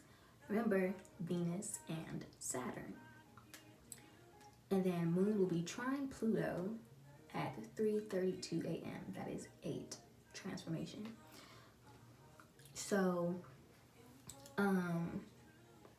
let's see, the moon moves from Virgo to Libra at 2:31 a.m. Yeah, I already said that. Yeah, so it'll be going from Virgo to Libra. Now, remember, you can associate that with both Venus and Saturn.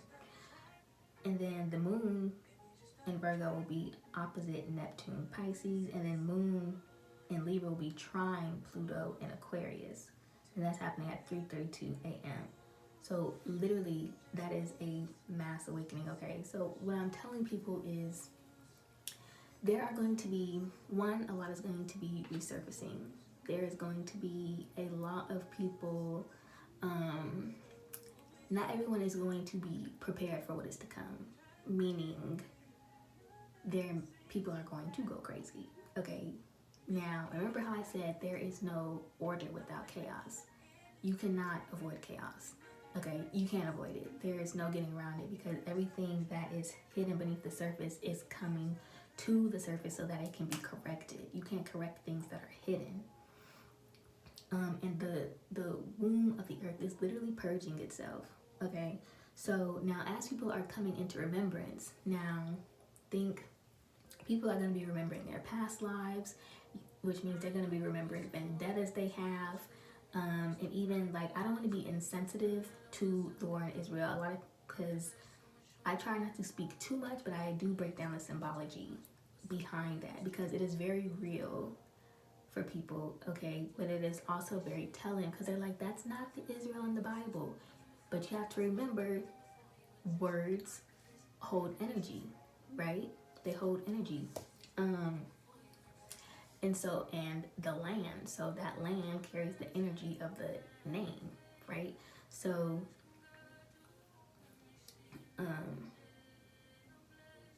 so that ultimately leads to war because people are going to be remembering their past lives, which means they're going to be remembering vendettas as well, okay? And then also you have to think there's going to be some people who they don't want to evolve. So you're going to meet resistance, okay? Resistance is going to be met.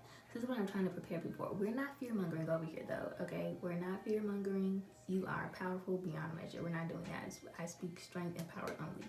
I'm just preparing you. It ain't gonna happen overnight, but it's coming. So, but it's gonna be beautiful afterwards. I'll tell you that. It's going to be beautiful. I don't think I would be making this video. I'm so excited. It might sound crazy, but I'm so excited. So anyways, I'm gonna jump off of there.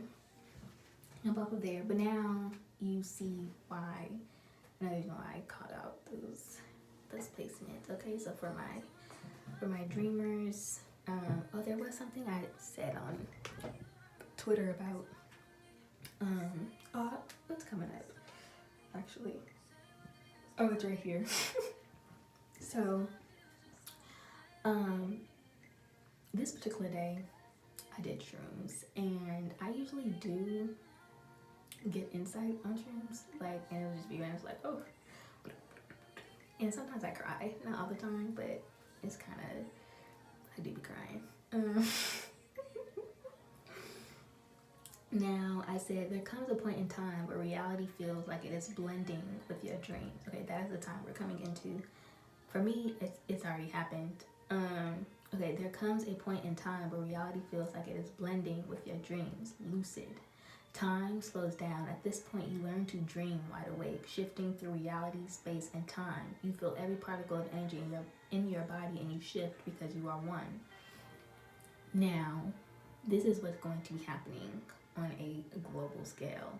Okay, it is literally a coming into all the merging of timelines and realities, right? So the past, present, and future all become one, right? Because you realize that you are one with all of energy.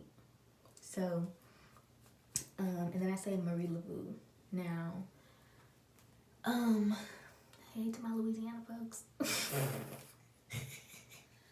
All right, so you begin to rely primarily on your intuition, your third eye. The more you follow intuition in your third eye, is honestly crazy. Like, that's when life gets exciting. To me, honestly, that's when life gets fun. Oh, and I just want to say one thing, because remember how I was talking about Aquarius in the number 2. If you have a moon in Aquarius, oh my gosh, you're so gifted. Like, you're so gifted. And it's so funny because my little sister, I be telling my mom, I was joking with my mom because I'm like, she tell me how much my little sister sleeps. And I'm like, she has a world that we don't know about. Like, there's a world that we don't know about. And my mom said, probably she be around here grunting like she not from here. And I'm like, well, little do you know. She's not. And so she's an Aquarius, right? She was born January 26th, right? 8. She is also a life path 8 like me. And she was born 10 years after me. Anyways, her first name, dang, what does her first name mean again? Wait, hold on. So her first name means honest, faithful, and trustworthy. Remember, I said Aquarius is the water bearer of truth. And then her middle name in Swahili means the one who sees. In Hawaiian, it means covering the most supreme. And one thing my mom told her that she wants to move to Hawaii, and I'm like, she knows something. And she said she wants to go for the culture, and she thinks she'll go outside more if they move there. And another download that I had gotten is that relocation is going to be a huge thing, not only because as the old world as we know it begins to collapse, the natural thing is to go closer to your family, right? But also, as you come into remembrance of yourself, you're going to be connecting more with your soul family. And you are going to be drawn to other places that speaks to your soul and not just necessarily where you are from. You might not know where you're being drawn, why you're being drawn there, but you should go. You should absolutely go. I'm going to Louisiana next year because Marie Laveau has, she has reached out to me. And so her death date, so her birth year is 1801. Her death year is 1881. And those are very significant numbers and portals to me as well. And honestly, I do truly believe she's one of the ancestors that have been training me. And I had a dream with her in there, and she looked so proud. She looked so proud, honestly. And she was just encouraging me and telling me, she was just smiling. We were in this like old kitchen with this old wooden table, just sitting in the kitchen chatting. And she was just telling me, not to be discouraged, and if people misunderstand me or don't understand me. And I told her, I'm like, I'm not discouraged. Like, because at this point, like, there has been so much proven to me, and I am so confident within what I know that, like, it doesn't matter. Like, people listen, not listen, I'm gonna be fine. Me and my family gonna be fine. The people that do listen gonna be fine. Those who see, see. Those who hear, hear. And then from them, I cannot save everybody, and I know that, right? But for the ones who do seek that freedom, right, who are seeking this information out, I'm here for you. So, let me see.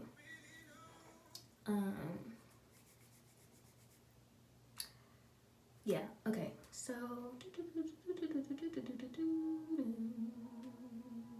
where am I at? Oh, yeah, okay. Yeah, we kind of already talked about the polar shift, so I think I'm honestly kind of done with I'm kind of done with that. It's been on the stream long enough too, so y'all was able to read it. Like, I think I touched on pretty much everything. Oh yeah, so obviously as we connect back with the heart space, telepathy is going to increase. Oh, I didn't even bring up the war thing, huh? I kind of, okay, well, let me just really briefly, I'm gonna put this up here, but I'm also going to put it in, the community board, because the only reason why I'm bringing this up right now to show you guys about the descendants of the earth, right, is to show you that a mama who love their kids don't play about their kids. So when people think that, you know what I mean, that everything is all sweet, like love is just rainbows, like no. Love is, I'm ready to go to war about mine at any point. Without hesitation, I'm ready for war. Okay? And it's so funny because I just know, because there's this, what's her name? It's like Soli or something on Twitter. You might know her. She posted something. She was like, people think that the ones that are most, something within their spirit, I don't remember, something within their spirit are all love and light. But no, they are the most prepared for war. And it is true. It is true. And she be posting things at times, and I'm like, I know those codes. So I'm like, okay, she a real one. Like, I can spot the real from the fake. Like, it's so easy. And I'm like, yeah, she cool people. Well, not cool people, but I mean, I don't know her, but like, you know, I'll say this: the soul speaks soul. Okay, soul vibes with soul. Let's just say that. So yes, telepathy is going to be increasing as we come back into our heart space and we are rising in frequency and vibration together, right? Okay, and I also, so flu and sickness could also be coming up. These could either be ascension symptoms or this could be a side effect of resistance or your body simply purging. Okay, so prioritize health, what kind of food you're intaking, and stay hydrated.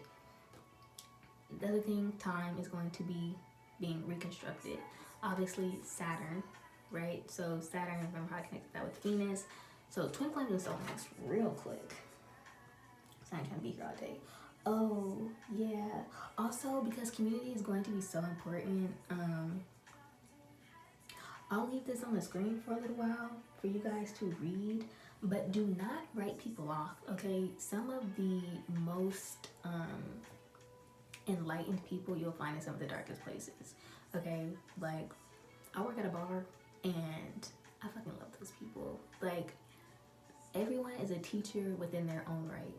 Okay, because everyone has lived different experiences and wisdom comes from experience. Obviously, you cannot live every single life in this one lifetime. Okay, so the more people you connect with, the more wisdom you accumulate. Okay, so the fact that we all live different lives is a gift to you. Do not be one of those people that's like, I only want to align with people that are like me. Like, I only want to align with people that are just like me and think the same. That's I'm sorry, but that's dumb. It's not progressive. Okay. I'm trying to speed through. So time reconstructing, we kind of already touched on that. Oh, and one of my other tweets, I think I said, time will feel like it's moving backwards, but it is not, okay? As long as you stay rooted and grounded, just stay rooted and grounded at this time. Okay, and then the twin flame, the whole twin flame soulmate, they will be coming into union, okay? This is because they are meant to raise the frequency of love, okay? But please, for the love of God, do not go looking for no twin flame if you are not already on the journey, okay? So one thing that I say, I'm going to say this, I am not a twin flame coach. You shouldn't need one of those, okay? So she poses it. What do you do? You know, if your twin flame moves on. Okay, so I said the same way there are karmic soulmates, and look at my eye. Okay, the same way there are karmic soulmates, there are the karmic twin you deal with before meeting your true twin. Most people don't know that, and that's why they stay stuck in illusion for years. Karmic twin mirrors unhealed parts of you until you release attachment and become whole within. So you have to know you deserve divine love, meaning you have to already embody that frequency of love to attract the love that you seek. You cannot attract something that you are not. And so your true twin will mirror your core back to you. There is no resistance. Love is not unsure. I'm speaking from experience. Okay, we're getting too personal. I'm gonna just leave it up there. But anyways, let me skip over that. Boo, boo, boo, boo, boo. Yes, so the reason you have a karmic twin first is because the journey is about clearing ancestral karmic debt and freeing and strengthening your bloodline, like a preordained marriage. Okay. What was I gonna say? This is actually the last thing. If y'all want something briefly on this, I might do a short, but this isn't really my arena. I help where I am needed, but I definitely, well, I guess you're needed wherever you're needed. You're needed in whatever field you know, I guess.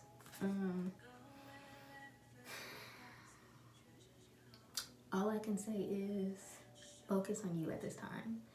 As long as you are focusing on yourself and becoming what you seek, you will attract it, okay? The other thing that is going to be high is fertility. Now, this is going to be both spiritually and physically. But the one thing that I keep hearing, right, because new earth means you got to replenish the earth. But I keep hearing be fruitful and multiply. Okay, now be fruitful. That doesn't mean just plant any old seeds. You can't go out here just planting stuff and being like, oh yeah, that's gonna grow. We being fruitful. Like, no. If you plant a rotten seed, you are going to reap rotten fruits. Okay, you reap what you sow. So not only are we being careful with the wombs or the seeds that we plant into ourselves, but the wombs of the earth as well. Okay. Oh, I do have another thing, don't I? I do. Where is it? Ooh, no, y'all didn't.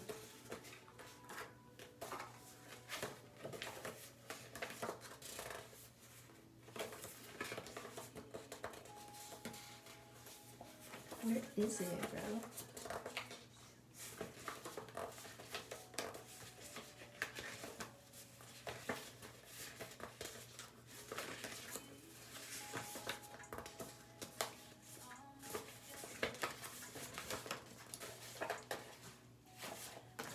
This is crazy. They are against it. Hold on, y'all. I'll be right back. Okay. Sorry, y'all. This is going to be my last thing that I say. And then I will be rolling out more channelings throughout the year. Like I said, I'm moving into my purpose full time. But, okay. I have a specific message for Life Path 8s or 8-ruled people. But also, if you are here in this reading, it applies to you. I will have, let me know if you guys would be interested in seeing like what would be best for you and your life path number at this time, or what it means for you in going into this year. But specifically for my Life Path 8-ruled people, okay, you are the alchemists, okay, the transmuters, the warriors, the healers. You are here on divine mission to share your wisdom and to share your gifts to activate the healing and transformation in others. Everything you've experienced has prepared you for this very moment. Okay, so do not be afraid to bear your soul to the world, to set it aflame and be the light that guides others home to themselves and the frequency of love. Okay, and that goes for everyone. Let your heart guide you at this time. Let yourself be overcome, not with the desires of your heart, but the desires of your soul. Okay. Honestly, I think that's a beautiful place to end. I really thank you guys for being here, for people who tuned in. If this resonated with you in any way, I do ask that you please because this is about reach, okay? Share it with someone that you think needs to hear it. Also, if people have questions in the comments, let's build a community, you know, help each other out, share the love. And do I have anything else to say? I'm so surprised I didn't cry. I think I was too frazzled to cry. Probably in my other messages, I don't even think I'll be using no cards. It'll just be straight from the dome. I think the messages that I usually post via writing on Twitter, I'm just gonna get out and start recording. It's gonna have to just be one of those things. Because I know that my throat chakra is, not to say I'm not a beautiful writer, because I am, but my throat chakra, when I actually speak the words that I write, is much more powerful. So, yeah, y'all. I am, that is one thing I was gonna say. Y'all are never alone, okay? We are always together in spirit. You are never fighting alone. And honestly, it is such an honor and a privilege to be here incarnated with you at this time. What a time to be alive. And life only gets better from here, okay? It might look and appear a little rocky on the outside at times, but just know we are moving forward to greater and better. And yeah, that is it. Sending so much love, alright? Bye.